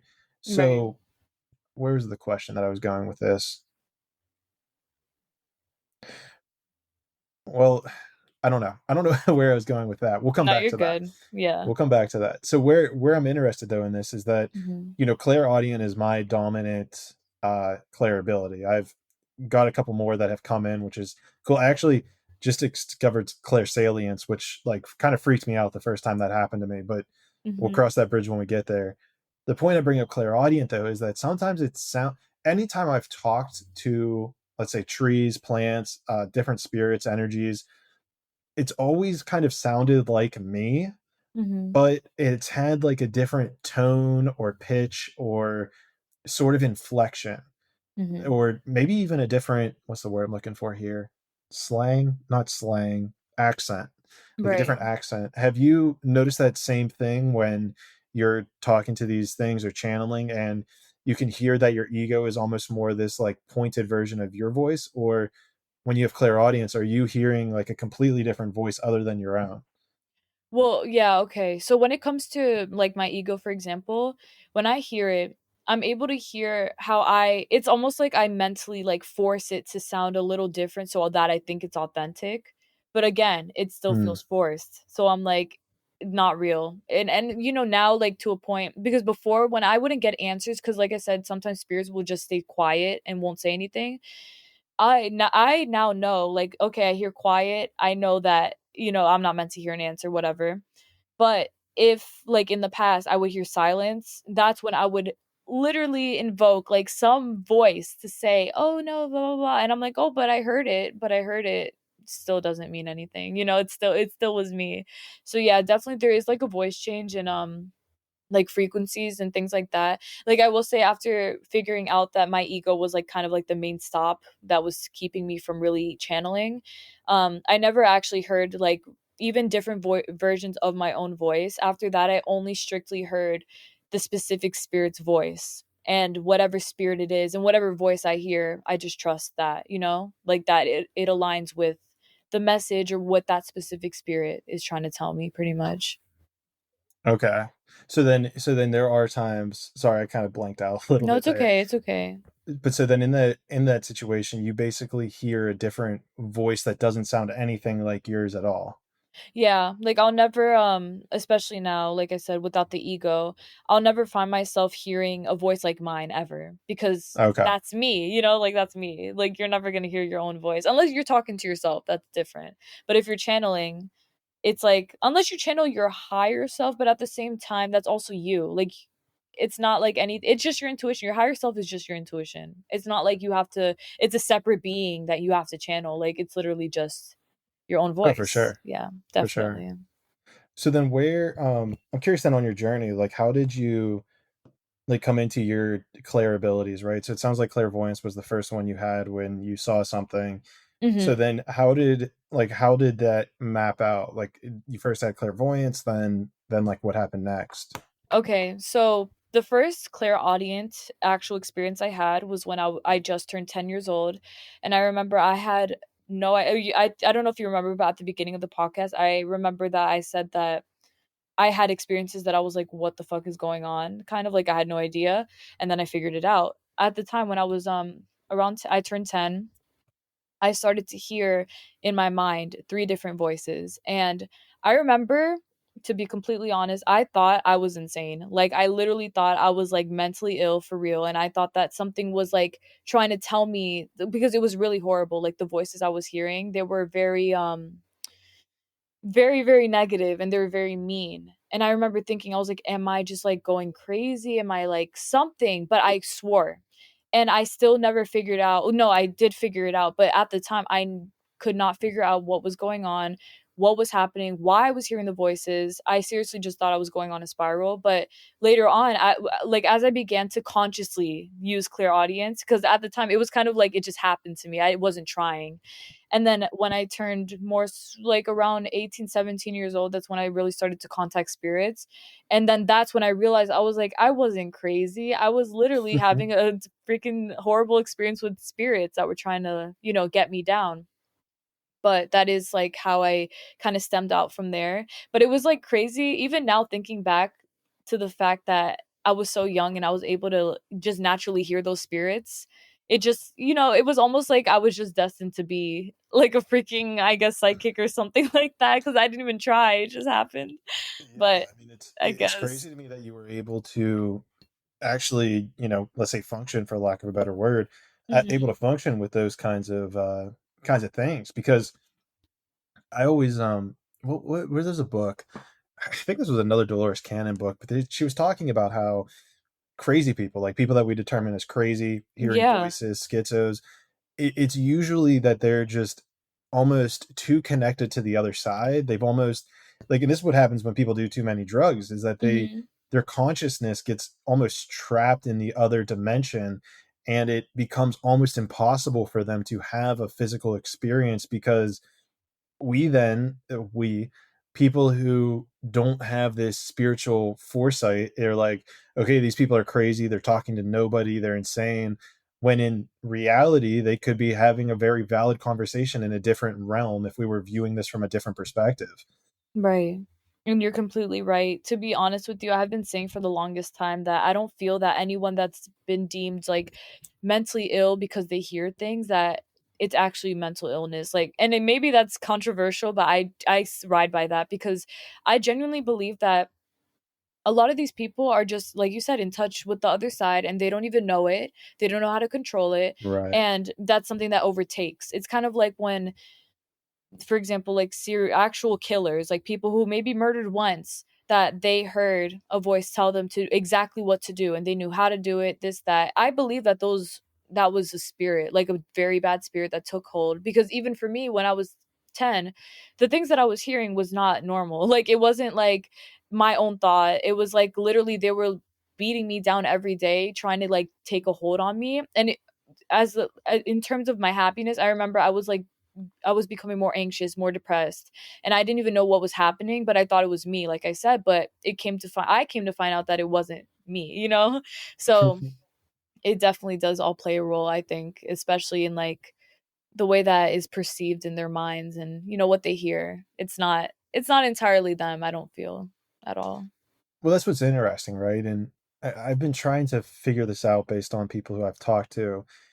It Mhm. appears to me that based on what I've found, people come into this world with we have a decision to make with how much connection we want on the other side of things. Mhm. Like how let's say powerful do we want to be connected to the opposite side or the Mhm. spirit side, the whatever different realms, whatever you want to call it. Right. And it seems like, in certain situations, like what you're saying, is that Mhm. these people who are told to do a certain thing, I mean, people who are like, I heard this song and in this song it told me to murder somebody. Yeah. I find it so fascinating because it's like, coming back to your story, and your story kind of adds to this. You came into this life having these abilities, and then it's almost on your behalf to figure out, why they're occurring. And it's interesting, and I find it so fascinating because you were able to figure out what was happening to you, where these voices are coming from, what they were, as Mhm. opposed to actually taking action on them, as Mhm. you just pointed out many people do in their life. Mhm. Right. Yeah, I do think it's important to kind of like try to understand, I guess to an extent, like what is going on.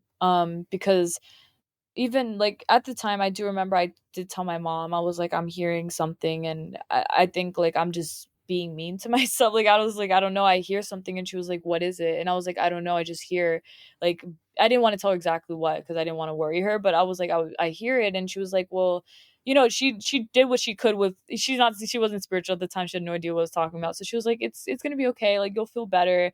And I remember it was like low key getting worse, but I wasn't telling her because I was like, I didn't want to freak her out, Mm, but I was trying to figure out what was going on.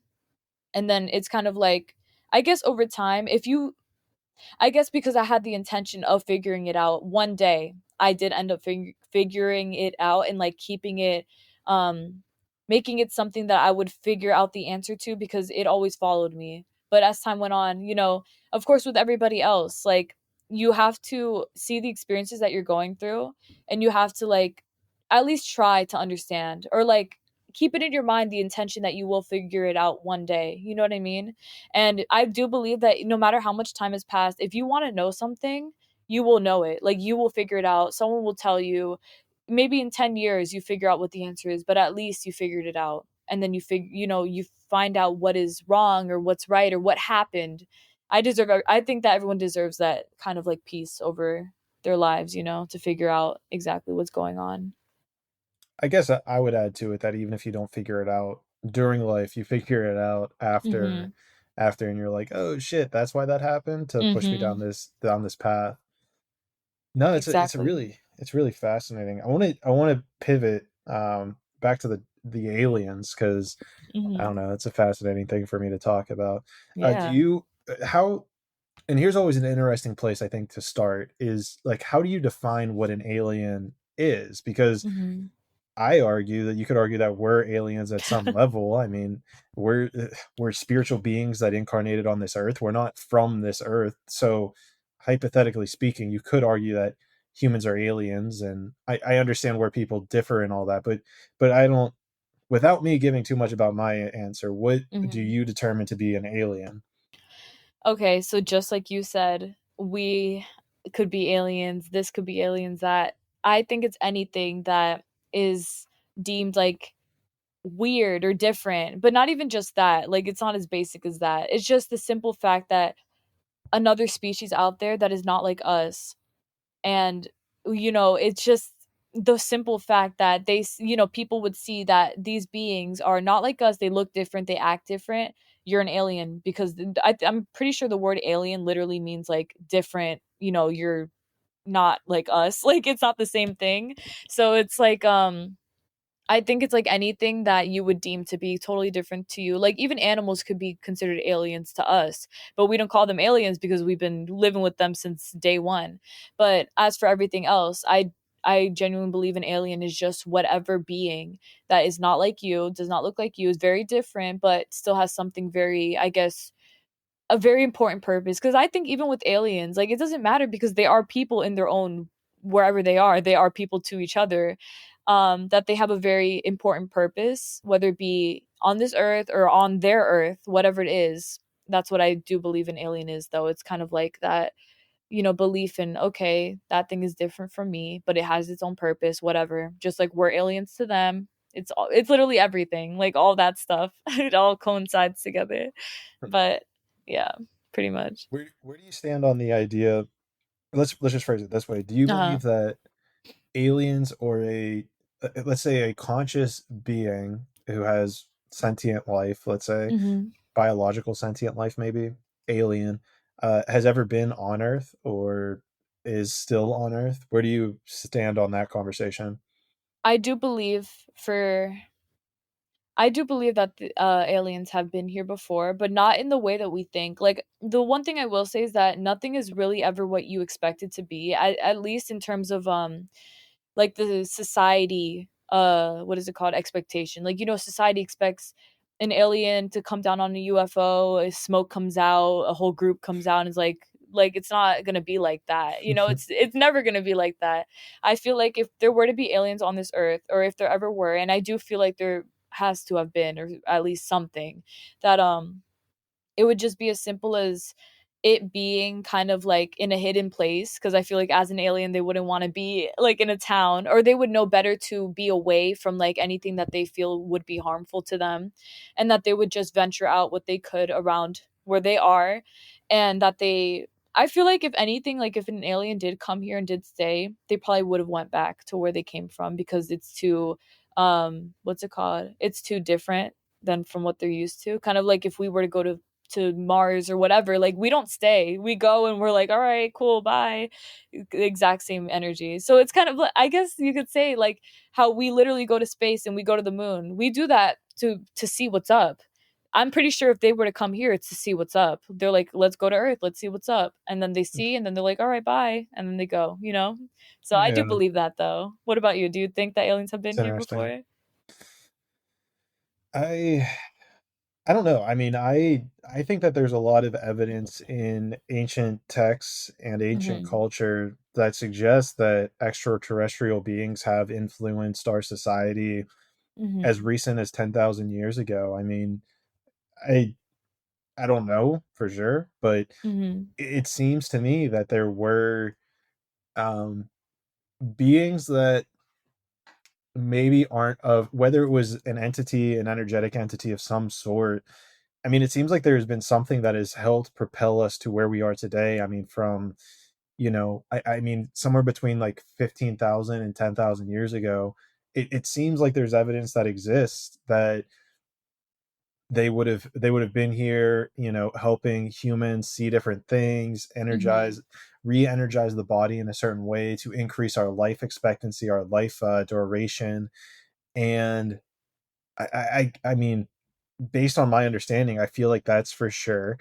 It seems like that there's a lot of evidence that people have had encounters with aliens, whether they've been Mm-hmm. abducted. I mean, I know there's fake stories out there that not everybody has. Yeah. Um, I mean, the lights in the sky, I mean, they for sure have been overhead, right? I think we can all agree based on, the lights that we've seen. Mm-hmm. I mean, there's actually, now that I'm thinking about it, there's a really interesting, you should check this out. I don't know. Have you ever heard Mm-hmm. of Valiant Thor? I have, but I don't know much about it. Oh, let me pull Don't him up enlighten because me. I don't want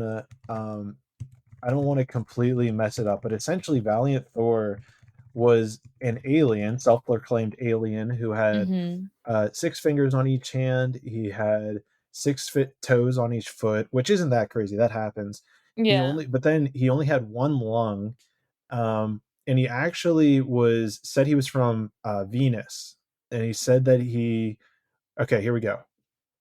Also known as Val, Valiant Thor is a delegate of the High Council who had VIP access or status to the Pentagon from 1957 to 1960 to discuss concerns of the Cold War that were leading up to the Cuban Missile Crisis.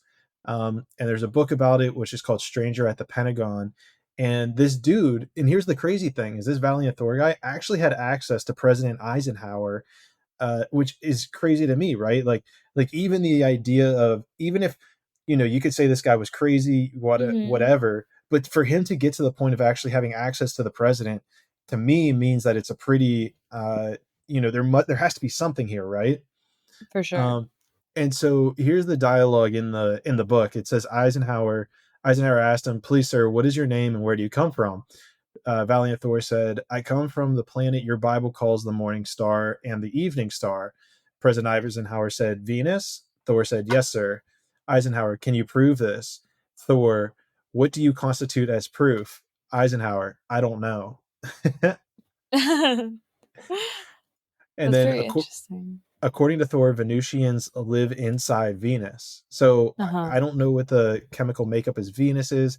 Mhm. Let's see here. His physical characteristics, the six fingers, six toes. Internally, his heart was larger, and he only has one but much larger lung. His blood vessels are larger and carry hemocyanin, hemocyan, which is base blood. His brain capacity, his brain capacity Mhm. is 300 centimeters cubed, and is claimed to have an IQ of over 1200. I don't know how you determine that, although anything over 200 loses definite meaning. That's interesting. And he speaks, what is this about? He speaks 100 languages fluently. Oh shit. Look at him. So yeah, just killing it. He landed in Alexandria, Virginia, which I'm pretty sure is pretty close to the Pentagon. Mhm. Um, the policeman witnessed the UFO landing in a field. So I don't know, and they even have pictures of him online. So like, the question then becomes is like, how legitimate is that whole story to it? I mean, he talked to the fucking president. Like, Like it has to be. Yeah. there has to be truth to that. 100%. So I That's a mean, even yeah. Sorry, go ahead. No, no, no, I was just gonna say that's amazing. And like you said, like there has to be a reason why he spoke. I think that if something like that had to happen, it was for some very secret, like what is it called? Like very secretive Clandestine. business. Yes, like top secret stuff that like we cannot know about. Because I do feel like that is linked together in a way, you know. All right, so here's okay. This is clicking with me right now because they said in this. Also, by the way, this is para dot wiki/w/valiant underscore Thor, and this seems like a paranormal Wikipedia. And what they mentioned in here was that he arrived in 1957 to 1960 to discuss concerns of the Cold War leading up to the Cuban Missile Crisis. So here's a really interesting thing about we can get into alien disclosure in a bit, but what a lot of high-ranking officials have actually talked about is that aliens will actually disarm nuclear warheads and nuclear weapons. And I find this so fascinating because if he would have came during the Cuban Missile Crisis, the Cold War, where everybody was fear of like, weapons of mass destruction going off, I find it very fascinating that he would have appeared in those times of potential catastrophic, destruction of Earth per se. Um, Mhm. so I find that really fascinating. I'm not sure if you've ever looked into paranormal activity with relation to like nuclear weapons. In a way, yes, I have before. And you can see that there's a huge I feel like it plays a little bit more than a little more into it than they would, like they would like for us to know or anything like that. But I do believe that it all does it kind of like pushes it to be even further down. Like it's almost like an advancement tool, like used in a way, but I definitely have seen things like that as well. What, There's a lot what of are you saying stuff. is an advancement tool? Like I think it's like an advanced tool to be able to use kind of like paranormal things like that. Things that I wouldn't say that it's I don't know if you think that it's kind of discouraged within our society, but I guess in a way it kind of is like to be away from that stuff. Like I feel like in general it's kind of encouraged to just remain like do your stuff, don't worry about that, this, that, whatever. And then, for them to use that as like a tool to advance further down whatever goals that they have. I feel like that is something that it's like almost like gatekeeping in a way. Like we got it and y'all don't know that we do, but we do. So I feel like Are you it's like saying very sneaky. Go are ahead. you Go saying ahead. the government? Are you saying the government's Yeah. gatekeeping? in a Mm. way, I mean, definitely, and I feel like there's definitely like other things that play into it. Like I do believe that they probably have more contact with aliens than we know, or like things like that. Because I know that there's a lot of stuff that isn't actually like told to the public, or at least shared with us. Which I, even though there, I feel like something should be, but of course, I also feel like it's understandable as to why it's not. Because as a collective, not a lot of us are willing to hear that, or open to hearing that kind of stuff. You know what I mean? Oh, And for that, sure. yeah, On this definitely. podcast, though, that's all we talk about. So Hell yeah. more than happy to talk about it. Yeah, all the time. So is that your big thing with disclosure? You think that they just don't want people to know? I honestly think that it's my sister made a point actually one time, and I remember never like went away from me. She said that she noticed that every single time that something happens, like for example, the gas pricing going up like really, really much. I remember that when that happened, people were getting mad, people were striking, they were not trying to do that. So once things like that happen, where it's almost like both sides of, because the US is kind of separated, nothing is actually united. The I feel like once it gets to that point where, okay, we're all going to strike and none of us are going to work and to lower gas prices, the government kind of sees how we all come together and we are very, very powerful when we're one. And then that's when they kind of give us what we want to shut us up. Like the gas prices went back down and all this stuff, whatever. And even though I know more other factors play into it, but it's like it's all very controlled because they don't want us to actually be unified. Like never actually unified, because us as people together, we have way more power than anybody knows. Like holy shit, the amount of power that we have as a collective, if we all actually got along or even had a similar goal, we could achieve so much. But it would almost be like if that were to happen, we would definitely be overthrowing the government, and that's not good for them. So it doesn't happen, or it's at least it's always controlled. But I feel like it's like that all around the world. It's just that in the US it's it's more low key. In other countries it's very like it's obvious that it's happening, but here it's like they don't want to give off the picture of corruption, I guess you can say. So it's kind of like hidden under, but I feel like it's something you can feel and even see. Like you're logically, you could just see it. But yeah, pretty much. Well, it's interesting because along this spiritual enlightenment journey of mine, Mhm. I've had these thoughts that if everybody was just found their dharma or found their exact way in life, or however you want to articulate it, they found their calling, let's say, their path, their Mhm. universal path, that we'd be able to get rid of so much shit, just like whether it's money, or whether it's money was the big one. Like I felt like if everyone was doing exactly what their soul was calling them to do, Mhm. we wouldn't need money essentially. Exactly. But where it gets interesting then is what you're talking about with this idea of unification. So how do you see any way, or maybe the next steps that we'd be even able to take in order to get us to that place of unification? Because the way that it even was just articulated there, and the way I've seen it myself, Mhm. is something has to go so bad that we all agree that it's going the wrong direction in order for us to turn it around. So is there a way to get us to that place of unity when everything is going so well? Because I mean, even today I see it in America where we're everyone in America is better off than the one, like we're in the 1% by living in America. Actually, I'm not sure where you live. Do you live in America? I do. I do. I Okay, live in cool. Florida. Yeah. Oh, right. Yeah, we talked Yeah. about that. No, Of you're course. good. You're good. Yeah, You're you're Florida. good. Um, so like, but just by living in America, by having a cell phone, we're in the top 1% of the world. Mhm. And yet it seems to me from the traveling I've done, whenever I've visited Israel to America, the first world countries that I've visited, and I'm not saying that Mhm. this is all of them, they seem to be the most unhappy. So it's almost this interesting catch 22 of if we have so much stuff, we just take it for granted and are not appreciative of it. But Mhm. then if things get so wrong, we actually start to unify once it goes a horrible direction. Mhm. And so this is a whole just long thing to get to the question of, do you see steps that we could take in our everyday life that would help us align more with unity from a positive direction, as opposed to waiting for things to get so bad that we align out of, fear and anger? That's a really good question, because I do feel like that literally is what people do. Like it's almost like they'll wait for it to get to a really bad point, because it's almost like, in terms of getting along, it all has to do with the ego. Like, I think that, like, preventing what prevents you from getting along, it has to do with the ego, because a lot of times, I feel like everyone generally, as a soul, we all will just want to vibe with each other. No matter what you believe in, no matter what this, that, we all just want to be friends. But the thing is that at the end, we all think like, oh, but that person thinks this and that person's like that, and I don't like this and that. It's all very like judgmental, like, even if it's closed-mindedly judgmental, because some people think like, oh, I'm not being judgmental, I'm just being honest, this is how it really is. No, Mhm. you are being judgmental to an extent, at least, and that plays a factor.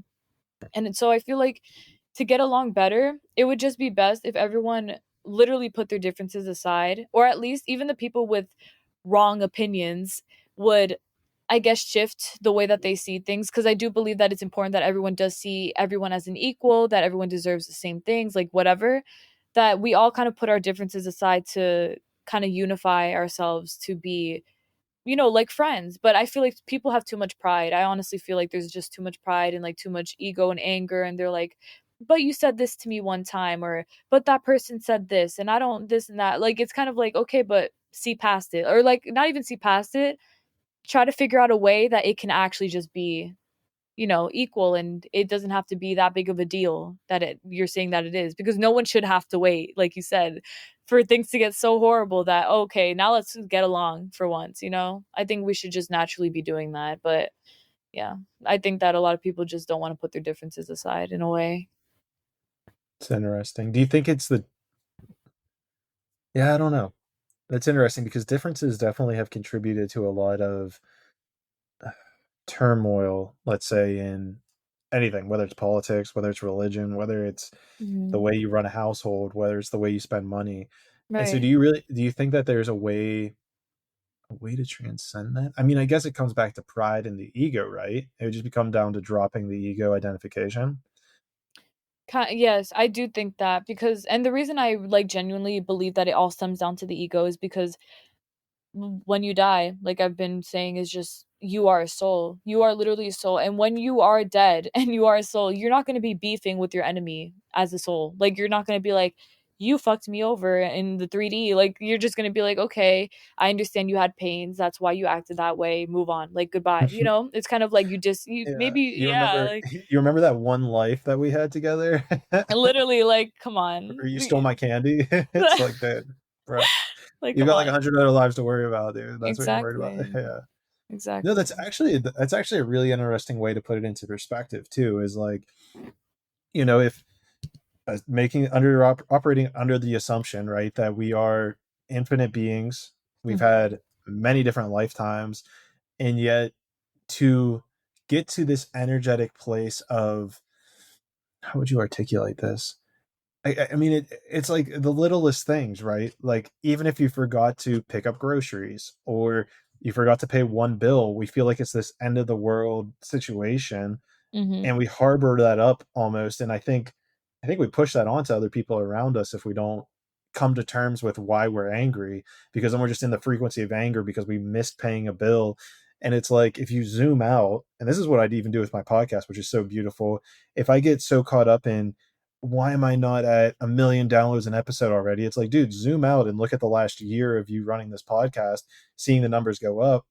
It's like, I feel like if we were able to somehow do that within our life as a whole, of like, okay, cool, you missed one payment, but look at your life as a whole, and then not even just this life as a whole, but look at the fact that you have all these other lives. It's like, you're going to get mad about this moment in time, this blink of moment in time that you probably won't even remember whenever you Reincarnated. return back to the other realm. Yeah, you're completely right. And I think that's really funny too, because it really is about letting go of that pride, just to say like, who cares, because there's a million things that we could be angry at. Every day we could just hold grudges and be pissed. And but yeah, like you said, I don't even remember what happened with, like, for example, I know me and my boyfriend, we've been reincarnated before. You think I remember what the fuck fights we fought about or before? Like, what? I don't care. Like, no one cares. It's all about just getting past that point of thinking and only seeing things with your ego, and just being like, nah, it's gonna be fine. Things can work out. Things do work out. They always do. And no matter how shitty you think that things are, how it's going to be, it never really is that way unless you hyperfixate on it being a bad thing or it going wrong. Then that's totally different. But if you are a good person, good soul, and you're not focusing on how things can go wrong, then fuck everything. Like, move on, live your best life. Like, make it as easy as possible for yourself.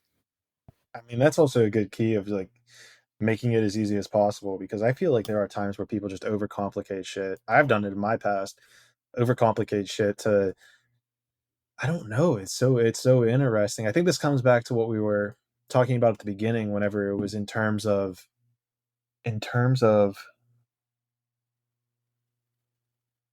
aligning with a certain frequency.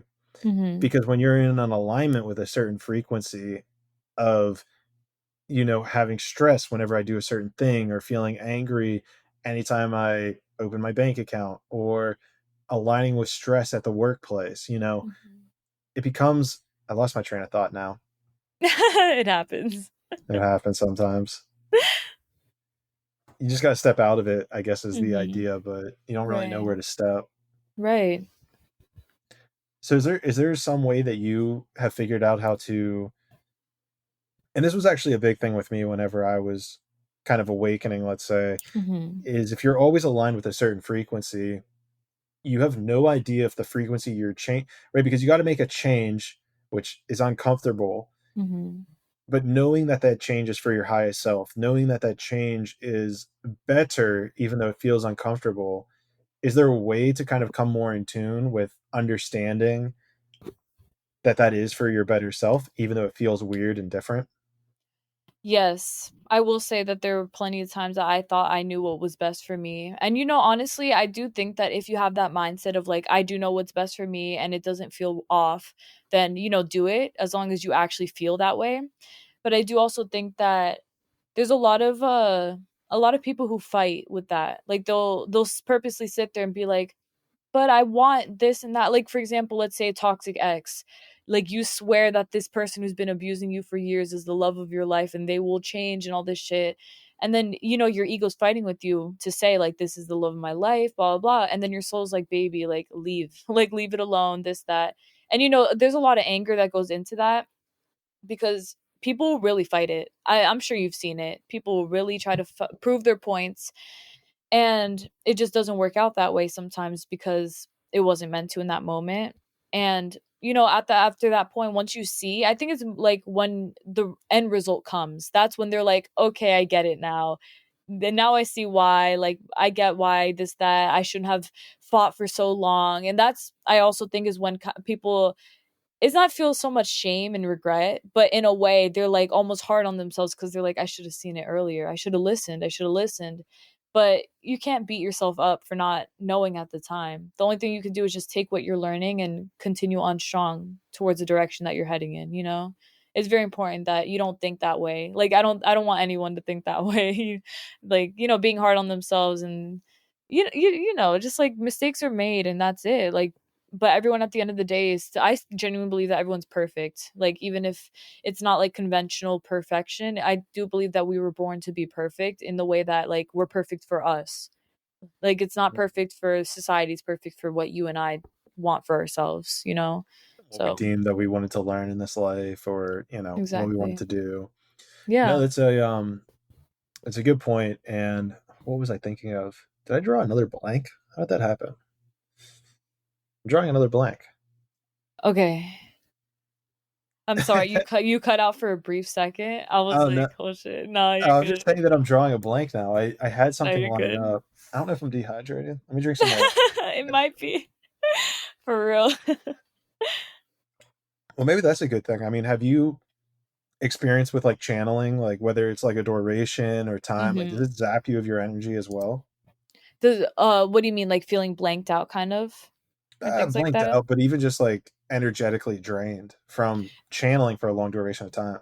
Yes, I actually have before.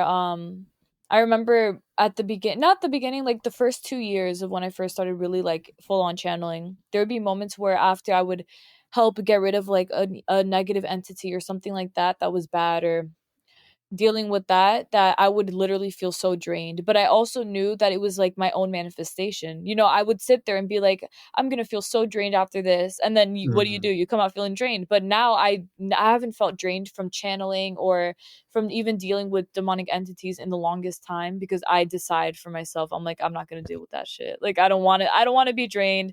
I'm energetically fine. I'm gonna be fine, and then I always turn out fine. So I do believe that, though. Like, I have experienced that for sure. So you feel like that's a part of just like your intentions with going into it, that whether what the outcome is going to be. Yes, 100% for everything. I believe that. Where do you feel like this was interesting. This was something um I was working with a girl who does Akashic Records readings, and a long story, but long story short, we brought up the conversation of money and trying to arrange, what was it? I'm trying to figure out where like the blockage is in my life of like why Mhm. am I not receiving as much money as I quote unquote desire. Mhm. And it was interesting because it was along the lines of like what I've been trying to manifest is like $1 million, every day, right? Something Right. crazy. And what she brought up was, what she was receiving was that I needed to like reduce my ask in a sense, that I'm overshooting, that I am aiming too high almost. And I'm curious what your thoughts are on that, because to me, like something doesn't jive 100% about that. Like to me, something is okay. I should be able to shoot as high as I possibly can, but another part of me is like, well, don't bite off more than you can chew. Aim, just a bit above where you're at, but continue that progression. So Mhm. I guess my quote unquote block was aiming too high. A piece of me doesn't want to really believe that, but then another piece of me is like, it makes sense. So where do you fall on that line of, let's say, asking too much of the universe? Okay. So I'm going to say that I actually believe that there's nothing that you can ask too much of. I believe that if you want $1 million a day, if you keep saying to yourself, I'll have $1 million a day, I'll have a million, and you're not fighting it, like as long as you're not like, oh, but how am I gonna do it? But I'm not gonna do that. How? All that shit. If you keep on going strong with the fact that you will make $1 million a day, I promise you, somehow you will find some way to make $1 million a day, obviously not in a bad way, like something that's good for you and something that's healthy, whatever, like maybe an opportunity strikes, whatever. But I do believe that, and one of the main reasons that I believe that like we are truly limitless is because literally look around us, look at all the people out here that are living their best lives, like genuinely living their best lives, the lives that some people wish to live, like maybe millionaires or people with mansions and boats or whatever people like, whatever, that if they can do it, why can't you? Like if they're making that much money a day, or even from whatever genre, they're whatever field of work, construction, anything, if they can make that much money or even progress that deep into what they're doing, I mean, with all intentions that what they're doing is all good and not actually like low key, negative or anything like that, then why shouldn't you be able to do the same for yourself? Like, obviously people tend to think, oh, but I wasn't raised to be rich. I wasn't meant to be rich. My family, this, they think of all the limits. But in reality, it's like, why put so much energy towards all the ways it can go wrong instead of focusing on all the ways it can go right? So I think that in terms of that, like you said, that I don't think you were aiming too high at all. I honestly think that if you wanted that, or if you do want that, you can have that, but it's up to your own belief. Like anyone can tell you right here, right now, it's going to happen or it's not going to happen. But if either way, whatever you believe, that's what's going to happen. So if you think that you're not meant for a million, you're right because this is your life. But if you think that you are meant for a million, you're also right because this is your life. It's literally like nothing is solidified, bruh. Nothing. So it's very free. What it's reminding me of is what we talked about earlier, whenever it came down to sometimes the things, the spirits or whatever will tell us what Hmm. we don't want to hear to invigorate our, they'll sometimes tell us what we don't want to hear to have us believing in our intuition more, if that makes Hmm. sense. Yes.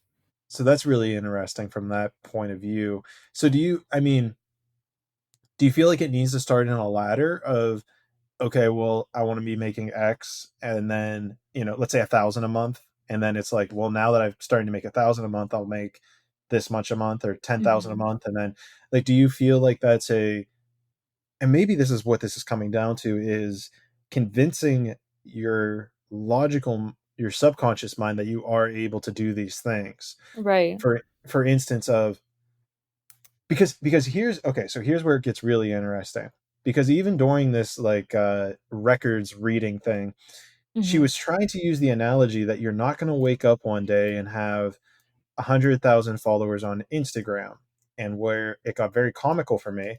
And I don't know if I followed you on Instagram or anything yet, but the point is that in the last like 2 weeks, my Instagram has actually gone from like 1,000 followers to I think the last time I checked it was over 100,000.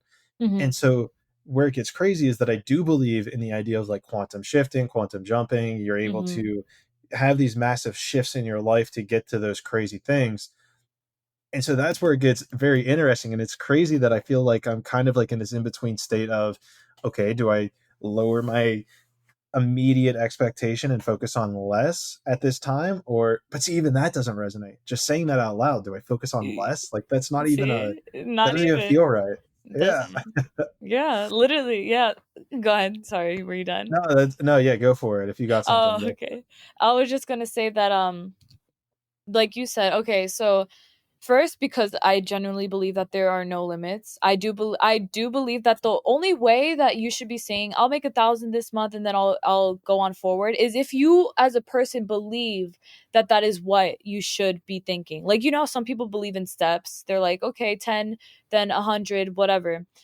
That's your belief. If you think that that's going to lead you to a mill, do that. But there are people out here that genuinely believe they're like, I can make a mill next month if I want to. And then somehow, if Mm, they like genuinely like say that and they're like, yeah, I'm not fighting it, it's going to happen, whatever, and it happens, that's also their own belief. You feel me? It's entirely up to what you are comfortable. That's what it is, comfortable with. Because if it feels unnatural for you to say, I'm gonna make 1 million next month, and you're like, I don't think so. I think we'll focus on 100. Okay, 100K. Whatever, you get the 100K, that's you, going down that comfort level. That's fine. Whatever makes you feel comfortable. But the end goal here is that you will be making 1 million because you know that you can. Now about the quantum shifting thing. I do believe that you can switch dimensions simply because this world is too big to be just it's too freaking big, just like God said in the book in Conversations right. with God. The fact that we would think that we're the only beings out here is very ignorant. And so alone thinking that this is the only dimension that we're living in is also ignorant, because who's to say that there's not a million other ways or possibilities or dimensions that we can experience. So I believe that if we want to, because we alone as our using our minds, because our mind is the most powerful thing in this universe, if we use our mind to sit here and to be like, okay, you know what, I'm going to change everything and I'm going to wake up tomorrow with 100,000 followers just like you, then you wake up with that and then boom, it's right then and there. It's not to say that you're going to feel some huge shift into a different dimension. You're literally like morphing into something else. It's not like as dramatic as that. It's simply believing and knowing, not even believing, just having that immediate knowing that you will get what you want. You already have it and it's here. And because you chose for it to be here, it has no other choice but to be here. And then you wake up knowing that it's maybe, like I said, maybe not even knowing, but just being confident in the fact that it can happen for you. And then you wake up with that, 100,000, boom, right then and there. You just broke all the fucking limits that you ever had. You think that you couldn't? Okay, well, I'm gonna show you why you can or how you can. And then you do it. It just happens. It literally just happens like that. This world is too big for us to be putting rules on it, limitations. That's why I don't believe in limitations, pretty much. But yeah. No, I love it too because I know, and it's really interesting too if we bring it back to the Instagram and TikTok situation, because I know that even my mentality going into TikTok was like it's super easy to grow, and it was super easy to grow. It exploded really quickly, and then I realized that that was my mindset going into TikTok, and I was like, why don't I have that mindset with Instagram? So Hmm. I just shifted that, like you're saying. It's like, oh, it's easy. I'm just going to post whatever I like because I'm blowing up. It's like everything's good.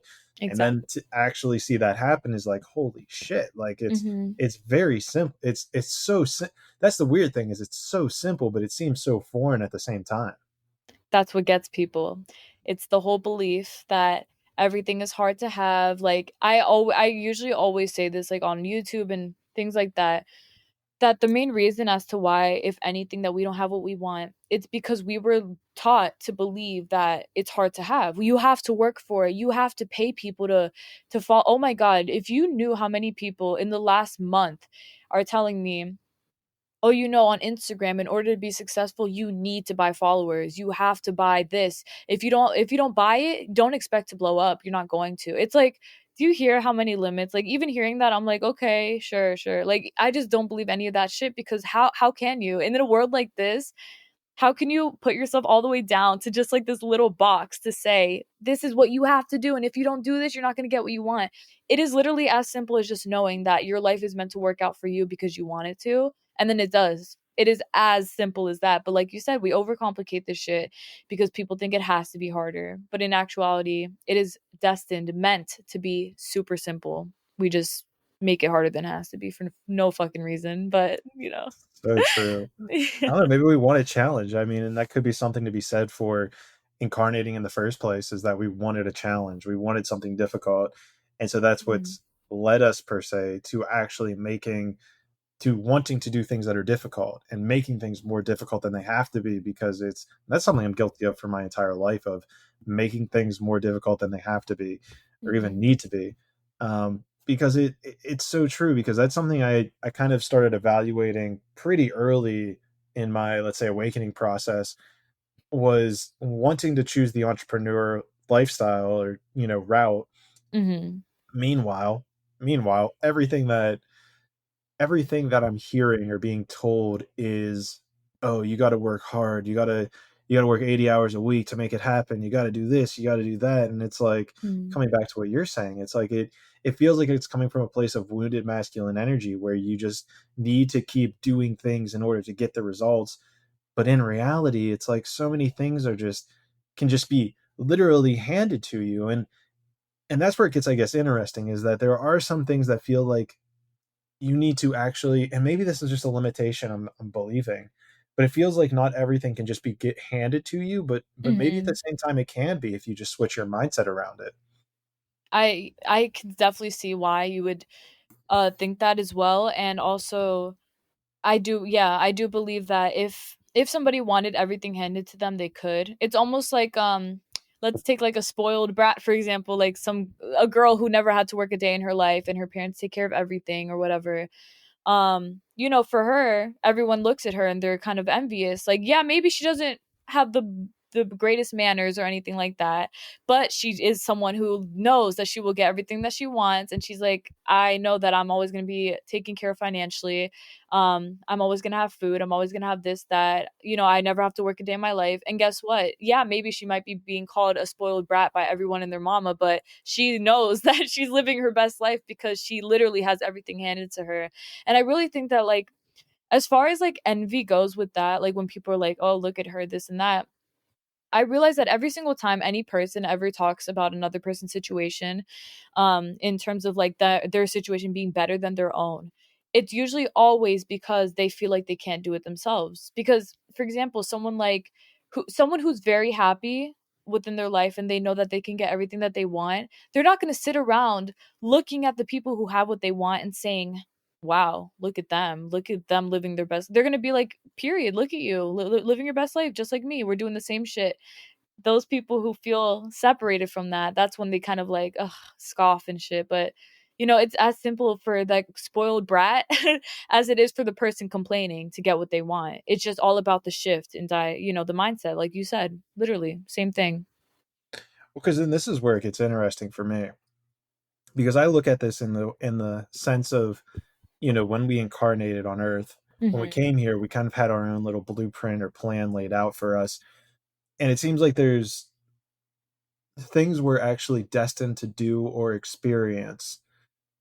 Whether it's me starting a podcast is like something I was just destined to do because it was something that I decided I wanted to do. Hmm. Where it gets interesting though is like this dynamic of completely switching your mindset, right? Right, because if and the beauty of the universe is where paradoxes usually exist, is usually Hmm. where the truth is lies, is this idea of if I had the power before incarnating to set up my life exactly how I wanted to set it up, but then at the end, when we're in it, right, we're discovering that you can actually create any reality you want. Like, I feel like there's like this catch 22 of some things I'm actually destined to do and experience that would be almost this cap or governor on what I'm actually able to create in this Mhm. universe or like actually experience in this reality. And something about that, I guess it doesn't even as I say that out loud, there seems something off about feeling as if there's a cap of what you can do or experience in this life. Mhm. So I'm not sure, how does that resonate with you, this idea of things that, you come in with a thing or things that you want to do, but then versus actually being able to experience anything. That's actually, I'm glad you brought that up because for the longest time, like once I really figured out that we were limitless, I remember I felt like, cuz the way I am is like I want to figure everything out. So I remember when I figured out like everything's limitless, I was like, but what about everything I ever thought? Like what about the blueprint? What about the soul contracts, all that stuff?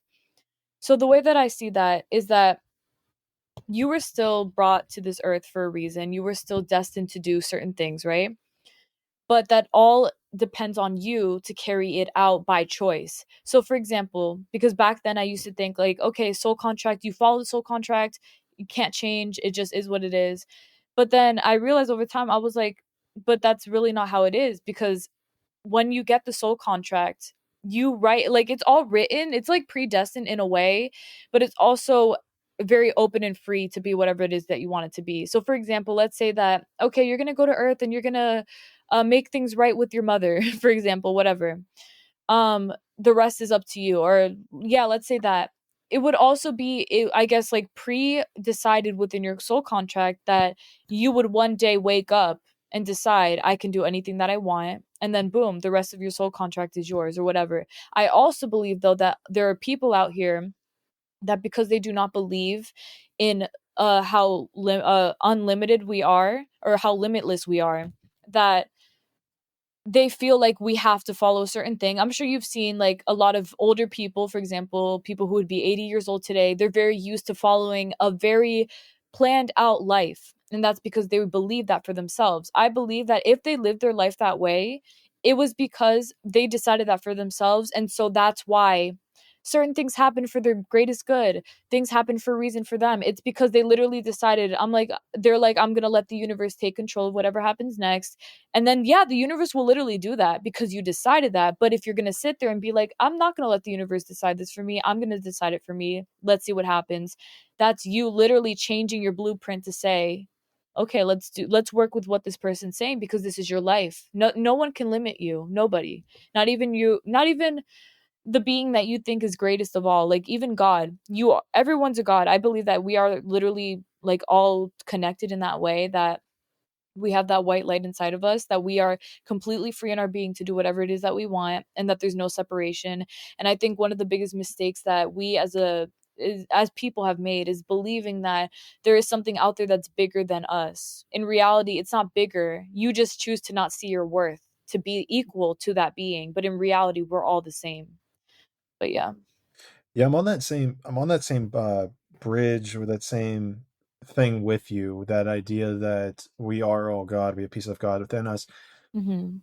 Do you feel like if right, so my I guess my understanding of soul contracts is the purpose of them is for us to have these lessons we want to learn in life. Now, if we transcend to this place of actually realizing we create everything we do and we are able to actually create everything we do, we rewire our programming, all that stuff, Mhm. then does it mean that in the future we would need to come back and reincarnate so that we learn the lessons that we wanted to learn?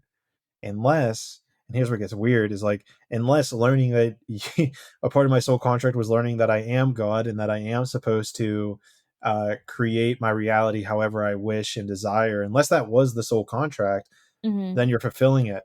And I mean, I'm curious how that resonates with you. I'm also realizing that I'm coming from a place of overanalyzing this as I'm saying it. So take that into consideration as No, well. of course. Okay. So basically, I'm sorry, do you mind I heard what you said, but do you mind rephrasing like your question exactly to like what you want me to Sure. explain? I just want to be sure that I'm answering it right. Do we need, where do you feel, what is your Mhm. belief around if we are able to rewrite soul contracts in this life, Mhm. then does it mean in a future life we'll still need to work on or manipulate those soul contracts in the future or like carry them out, let's say?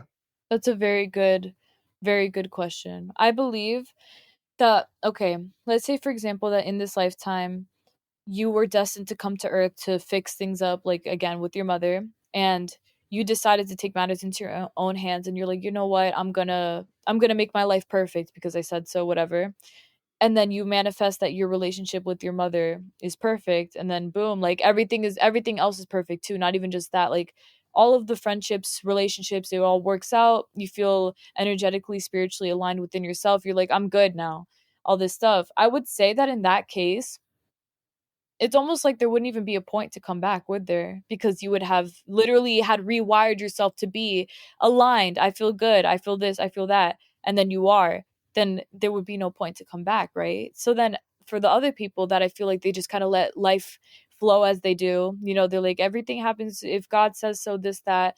That's like, it's kind of like a more controlled life, I guess you could say. In that case, I believe that those people would have to come back to deal out whatever else that they have to, because they have the belief that there's limits, I guess. And I really do feel like it stems down to that, like I guess like a last lifetime kind of thing, to be like, okay, no, this is my last lifetime because I know that I have everything that I need prepared. I'm good. I'm spiritually aligned. Like all that stuff where you just feel literally completely good. You are exactly where you're supposed to be.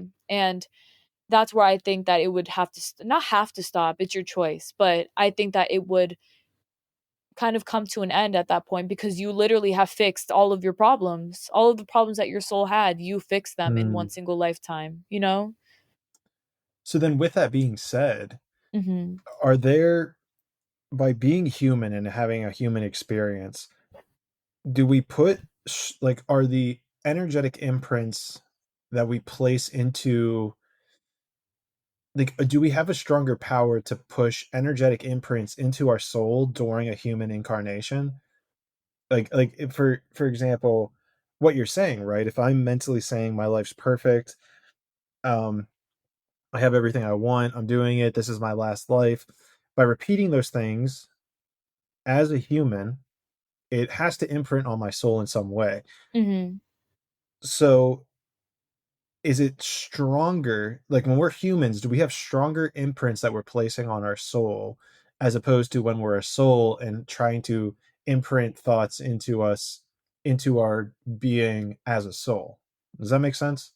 Like, are you basically saying that because like we've implemented it so strongly on ourselves that it kind of like rubs off on our soul, and that plays into our human experience? Is that what you're saying exactly? Yeah, so to like even back it up a little bit, right? Like Mhm. my understanding and belief structure is that, we come into this earth space-time dimension in order to learn lessons, to evolve ourselves in a soul level.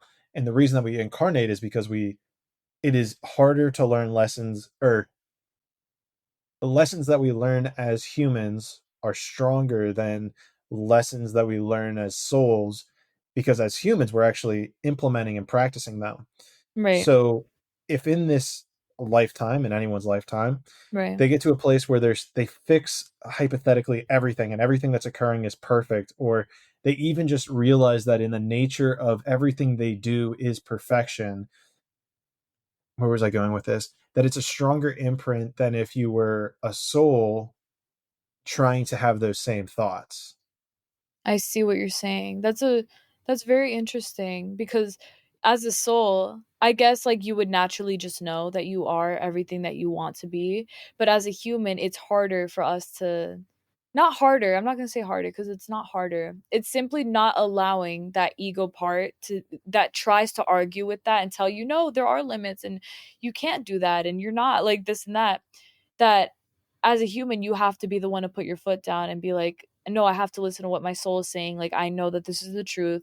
And then that, I guess you could say, is like a more powerful lesson for us as humans, because like you know, as a soul, you don't have that little part of you that's saying yes no, but as a human, you have that little part, and you're what you have to do is like pretty much eliminate that little voice that tells you that you can't do it or whatever, and just flick it away, and then you focus on the main subject at hand, which is the fact that you actually can get anything that you want out of this lifetime if you really want to.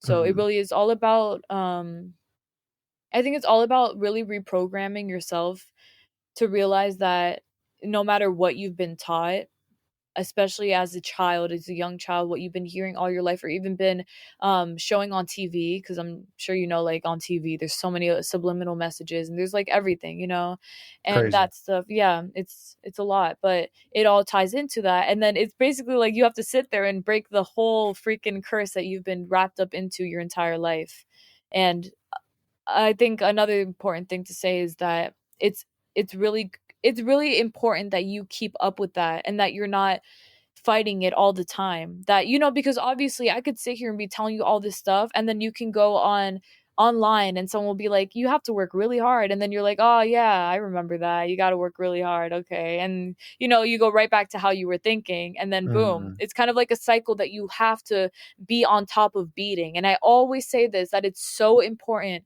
that you are the one who's literally always choosing for things to go your way, because it's not just about I decide right now and then it just does, and it can, but the thing is that you have to literally be conscious enough to consciously choose for that to happen each and every single day, so that you can continue to get the best results out of your life. Because like I said, you can sit here and preach all day about positivity, and then tomorrow you forget. Like, people forget. You know, you got to choose to remind yourself that you got your shit, that I'm this, I'm that, I got it, I'm limitless, whatever. And if you don't do that, who's to say that you won't fall right back into that little cycle of, you know, negativity and all the pessimistic shit that happens or whatever. It's literally a choice to make for yourself. Right. Yeah. So then do you feel like if so going back to the situation where this, girl was talking to the records, do you feel like, well, maybe we can leave that situation alone. I'll talk to my personal situations. Do you feel like that there are times where your limitations, your human instinctual limitations, can limit the answers Mhm. or the messages that are being provided from spirit, such that it can block you from seeing the whole truth of the answer that they're giving you? I do believe that ego is the it's like the subtle little tricky thing that kind of like keeps you from seeing the whole picture. I do believe that whenever spirit gives you an answer, it's never something that is intended to stress you out, because I do believe that sometimes when you get your answers, you're like, oh my god, but that wasn't what I wanted to hear, and this and that. But again, people forget. You're like, wait, I could just change it right now. I don't It doesn't have to be that way. And you know, it's also really funny that we're even talking about this, because I was recently talking to somebody about the fact that I I realized how my life literally went. It always went the way that I believed that it would. So for example, if I thought, Mm, okay, God is going to take care of me, and he, you know, whatever happens happens, and it literally would always be that way. Whatever happens happens. Yeah, maybe I would have to wait a little bit longer, but things would turn out okay. Whereas now I'm kind of like, okay, I know I got God inside of me. I'm good. I'm going to decide in this moment it's going to go good. So instead of waiting 2 years to see it turn out well, I decide in 32 seconds that it's going to be fine, you know? So, it's seeing the whole truth as far as that. It's really, it's all a matter of, again, like I'll always say, it's a matter of perspective, because I do believe that it is. But it's really about not allowing yourself to be so wounded up in fear to say like, okay, this is what it is, and I don't know if there's anything else really out there for me. Just open your mind. Like, literally just open your mind. It's not scary. It's not as bad as you think it is. Just do it. And it turns out so much better than people think that it would. it's crazy how often it really does, just by opening your mind to possibilities. One question, we're gonna have to take this back to the beginning, because one question that I have not yet asked you that I Mhm. enjoy asking people: And I think your answer might be interesting because of your connection to spirituality from a young kid. It sounds like your mom was close in your life, or was there any other parent or guardian who asked you what the first thing you wanted to be when you grew up? And do you remember what the first thing you wanted to be was? Okay. So let me think, because I'll explain a little bit more before I answer that about like how I was when I was younger, because Please do. when I was younger, I remember I was somebody who desperately wanted to be like everybody else. Like I was extremely afraid of my individuality. I was very afraid to choose for myself. I remember that since I was, I think, 5 years old, I had a friend, and he was like one of my like neighborhood friends. He went to school with me, all this stuff.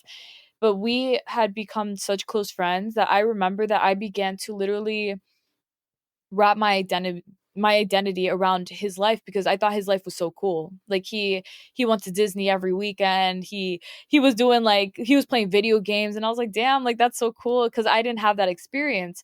So I remember I would like kind of warp myself into being like how he was, and I remember that like the first thing that I ever, if someone ever asked me at the time what I wanted to be, it would have always been something that I thought was impressive. I would have been like, but I would have actually thought I wanted to be that. That's the thing. I wasn't like I was lying. I was like, oh, I want to be this. And I would think like, do I really want to be that? Yeah, I think I do. It seems cool. And then I would just say it. So let me think. I think the first thing I remember actually saying, like consciously saying that I want to be, was an artist, and like a draw artist, like that kind of thing. And the reason was because my best friend at the time was an extremely talented artist, and she would Mm. show me how to draw, and I was like, I want to be an artist for the rest of my life. And that didn't last. I don't want to be an artist anymore. But that was like the first thing I remember saying. I'm sure I said other things before that, but that was like my first like little, Well, now yeah, you're pretty creating much. in a different way. Yeah, that's true. Art in a different way. Right. That's pretty cool, though. I mean, it's interesting too, because that's another thing that I know is paralleled in my life. Whenever I was a kid, and there was a couple different friend groups I was a part of, I remember kind of being almost chameleon about personality traits. Like if someone laughed a certain way, or if somebody had some sort of accent that I thought was cool, I would kind of like Mhm. take it on and like almost apply it to my own facade.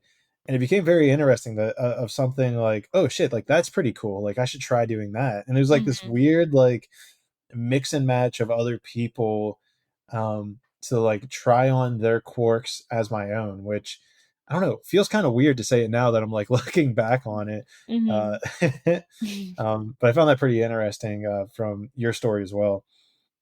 Yeah, it's like it was a lot of rewiring, I guess you could say, because like I said, I think I only actually became truly individual.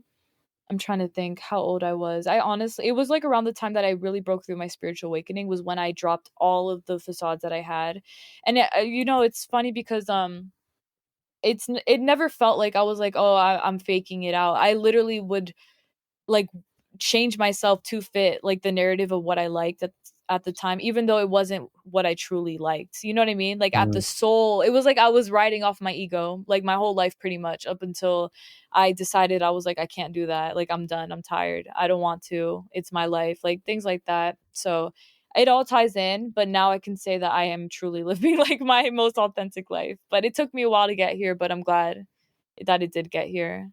And I truly believe it too, because I mean, even looking at your TikTok videos, there's something about each one of them that just feels authentic about you and like who you are. And I don't know if that comes into being a great storyteller. It actually might, now that I'm thinking about it. But there is something like unique about whenever I was like watching all your TikToks. I was like, you were being you, and it's such an interesting thing to see, because I've seen it with, a couple people now that I'm bringing people on and whatnot. But it's honestly like, it's almost like the people who society would deem as successful are really, they're just able to tune into who they are. And I mean, I gotta at least applaud you on that too, because it's something you can definitely see in your videos, that's you embodying who you are and communicating the way that you are, as opposed to trying to put on somebody else's quirks.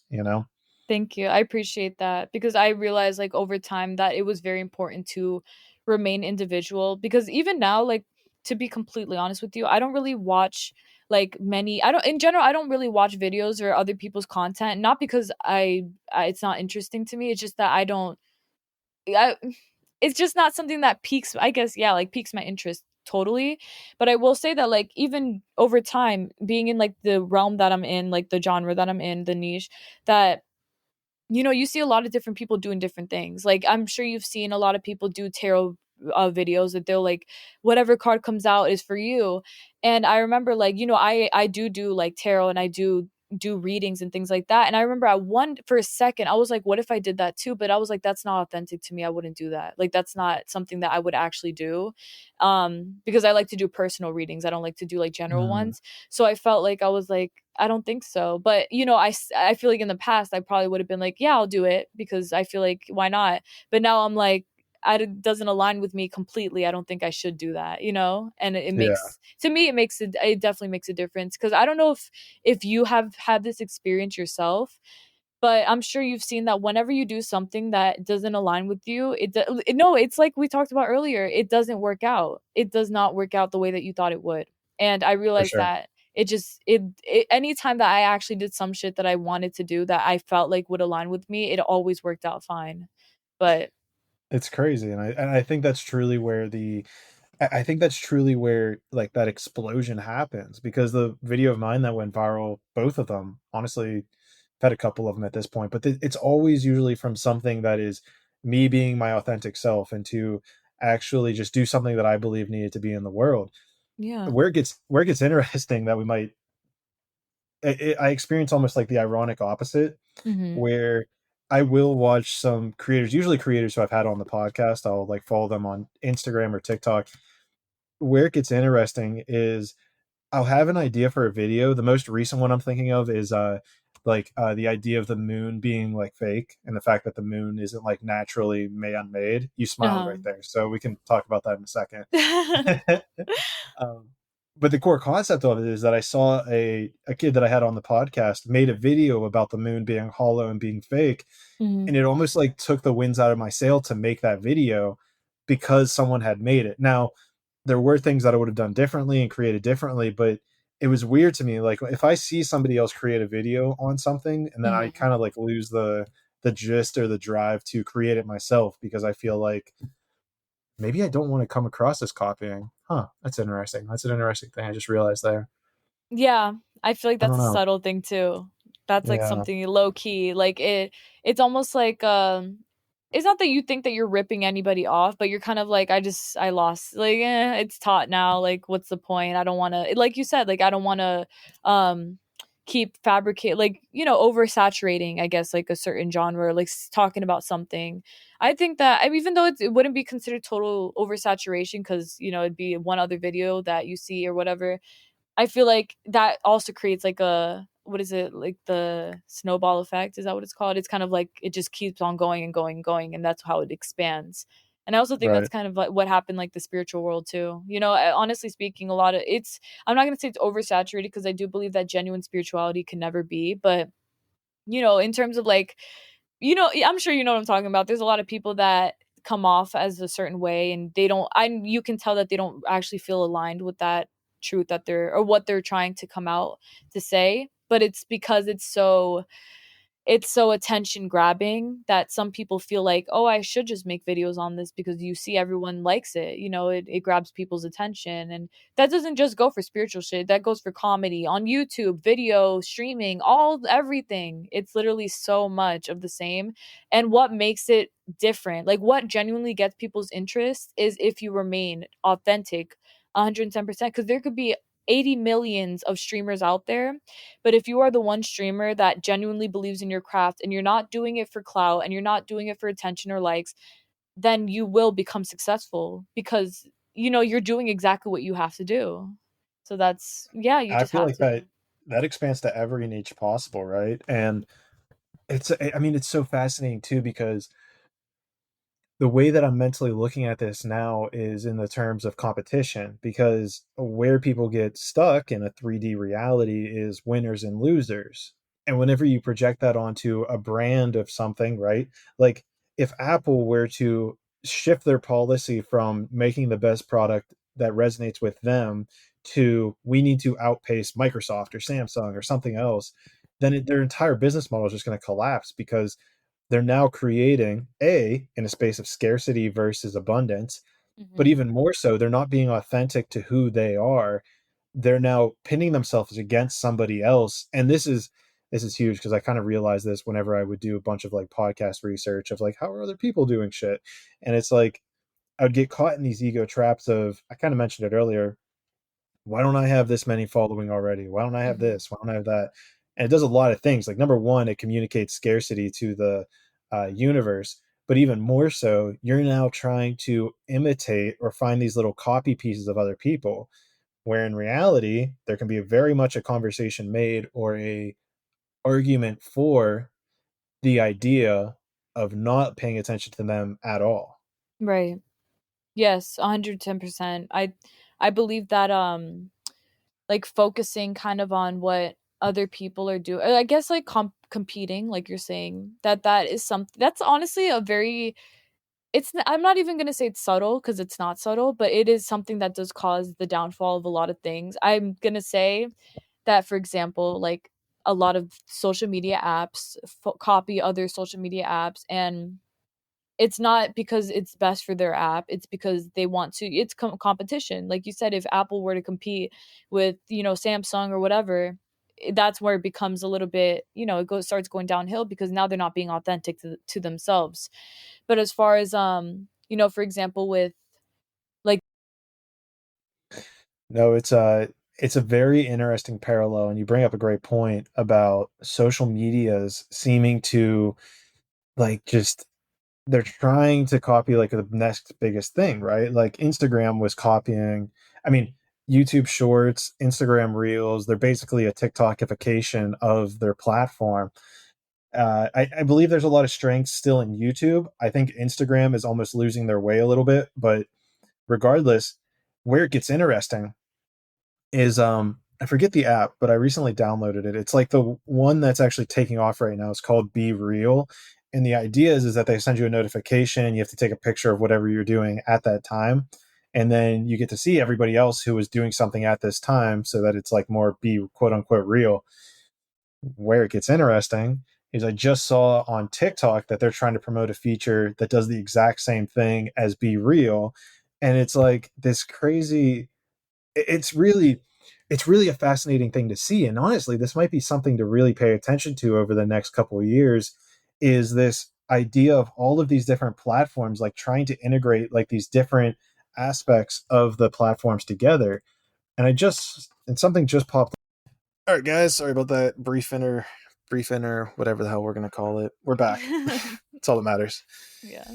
But we were talking about the, I guess, what would we call it? The monopolization of social media, where now we just have all of these different platforms that are basically doing the same thing, but I don't know how you articulate this. They're all doing the same thing, but they're just under different names. Exactly. um I believe that, I guess, like in terms of the social media thing, I think it's very important that social media platforms continue doing exactly what, and this doesn't just go for social media, it goes for literally every single thing, person, whatever, that there's not that you're not stopping yourself from doing what you want to do. Because even myself, I remember I was literally just talking before I even started doing, like before we hopped onto here, I was just telling my boyfriend, I was like, I was told before I started doing what I'm doing now, I was told that it wasn't going to work. I was told that it's not a real job, not realistic, you have to do something else, like whatever. And I remember at the time I was like, I'm gonna do it. I remember like having the actual confidence, and I was like, I'm gonna do it. I don't care if it's not gonna happen. If you think it's not, I know that it is. And then to get to this point, I'm kind of like, you feel me, like you got to stay authentic to it, because I could have easily just given up and been like, I'm gonna go do what somebody else is doing, become a doctor, become this and that or whatever, because that's what's expected, number one, and number two, because that's what looks good. But I chose to stick to what I wanted to do, because I knew that if I did anything else, I would not be happy, not being authentic to me. And I think that's also like, just even not even like, again, not even just social media, but like anybody who feels like they should change for somebody or for something else to impress, whatever, that ends up harming you way more than it helps you.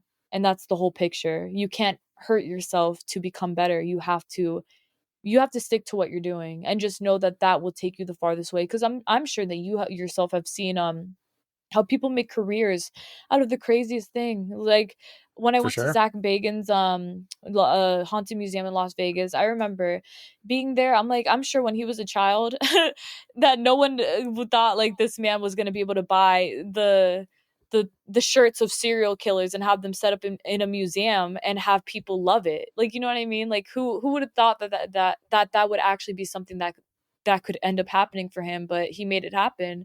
Now, who knows how many haunted museums people will start up. You know, it's like a cycle that really keeps on going on strong. So then how do you think that, because this is something I've thought about before as well, right? And I actually discussed this, what podcast did I discuss this in? 17. Discussed it in podcast 17, where it, this idea of like creating a new thing, for instance, like podcasting, like 20 years ago, having a podcast meant nothing, right? Like nobody was Yeah. making money off podcasting 20 years ago.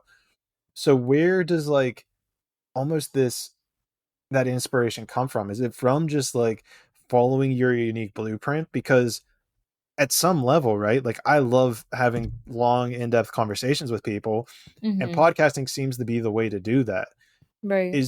But I feel like at some point I want to be able to like create like my own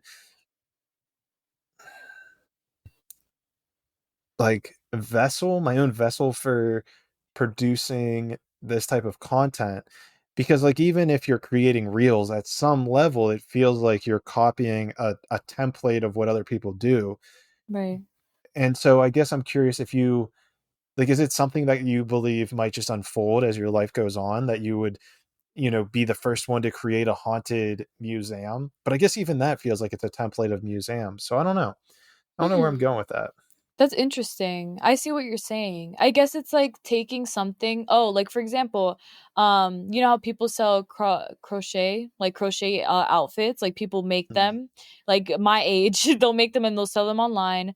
And, like you said, 20 years ago, people would have just been like, okay. Because honestly, back then it was deemed more of like an old lady thing to do. Like only old ladies can do crochet and things like that. But, now no one really gives a fuck. People are like, you know what? I want to make cute outfits with crochet. Then I'm going to do it. And so they do it. They stick to their craft. They're not going to worry about what looks good in this and that, whatever. They just want to do it for themselves. Yeah, they're going off of the whole knitting and crocheting thing, but the whole purpose and the whole fact here is that they actually created something, I guess, different from what they already have. It's almost like sampling music. Like, when you sample music, it is Yeah. the same old beat, but it's also you remix that shit and you make it maybe even better, or you make it different, whatever, but you make something really cool.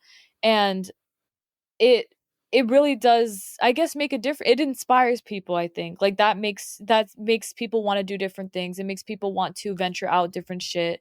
Like even doing podcasts, for example. Back then it was just radio talks, this and that. Okay, we took the radio talks and we made it into like interviews to podcast to this, that, whatever it is. And it's basically like, yeah, a whole freaking cycle that you just have to, I guess, figure out what your thing is with that and then create it from there and not worry about the limits that it could have.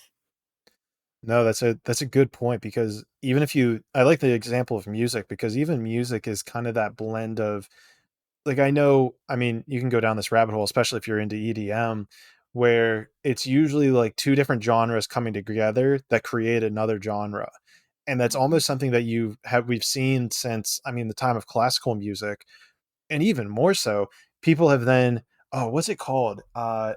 Electro swing.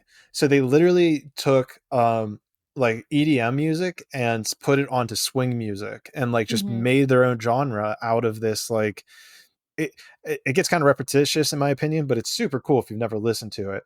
But it's interesting how they like take these like two things and mold it together to create something new. So that's Right. interesting. That Damn, and is I just very made the interesting. parallel. That's like basically what parents do to create kids.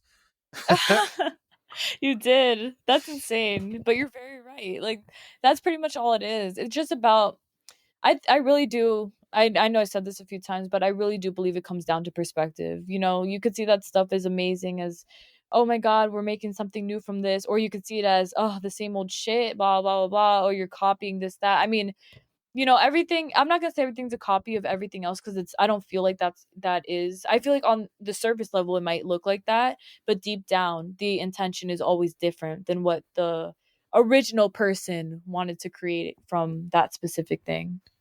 I'm writing down right now. I just had like an inspiration. I'm writing down, I am a trailblazer. Oh yeah. I am creating new shit. Hell yeah. All right. Yeah. I just need to get that affirmation written down right there. Do your shit, bro. Everyone needs to pick that up because that makes so much sense. I mean, like if we want to create new shit, right? Like if you don't even know what it is that you want to create because you can't create something that hasn't been created before and there's no name for it, then I guess this is like the affirmation to do it. Like I am a trailblazer. I'm creating new shit. I am creating new genres. Like that's a good one too. I'm going to write that down. Yeah. No, for real. It's the truth. Totally. Always. Like I don't even think some people realize like just how much how deep their mind goes cuz the mind goes extremely deep. It's just up to you to do something about it cuz you could sit here and dream all fucking day, but if you don't want to do something about it, you can't expect for shit to change. You got It to be the won't. bigger man to stand up. Yeah, to figure Bigger it man. out. Yeah, but even just like anything, right? You have to figure out. But see, that's the weird thing too, right? Is like, and this is what's really cool about what I think just happened there in this last 10, 15 minutes is Mhm. that it was like, how do you create something that doesn't exist, right? Like if you want to be this unique one of one person or thing or niche, it's like, how do you create this thing that doesn't even exist? Well, rewire your brain to be the person that creates things that don't exist. Right on the money. Exactly. I That's love it. completely right. Limitless mind. I love it. I'm Me gonna wrap it too. up. Well, let's wrap it up on that because, Okay, um, but yeah, because I was sick. Um, so Electra, thank you so much for being here. I love giving the stage to my guests. If there's anything you want to tell the audience, encourage them to do, I'm going to throw all your links down in the show notes. So feel free to reference those as well. I got And you. the floor is yours.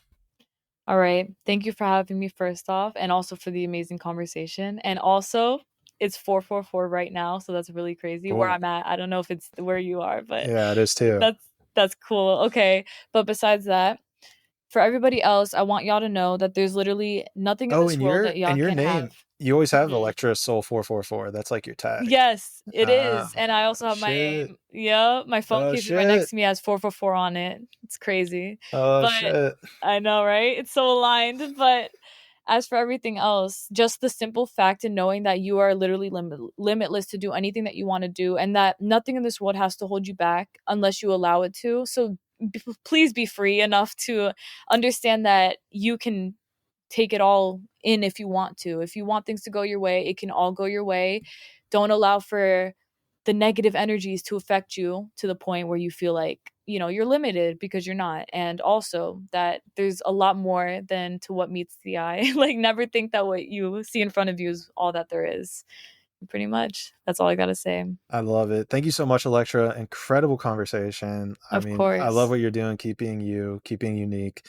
And I don't have anything else to share. So, Conscious Monkeys, I will see you guys in the sixth dimension.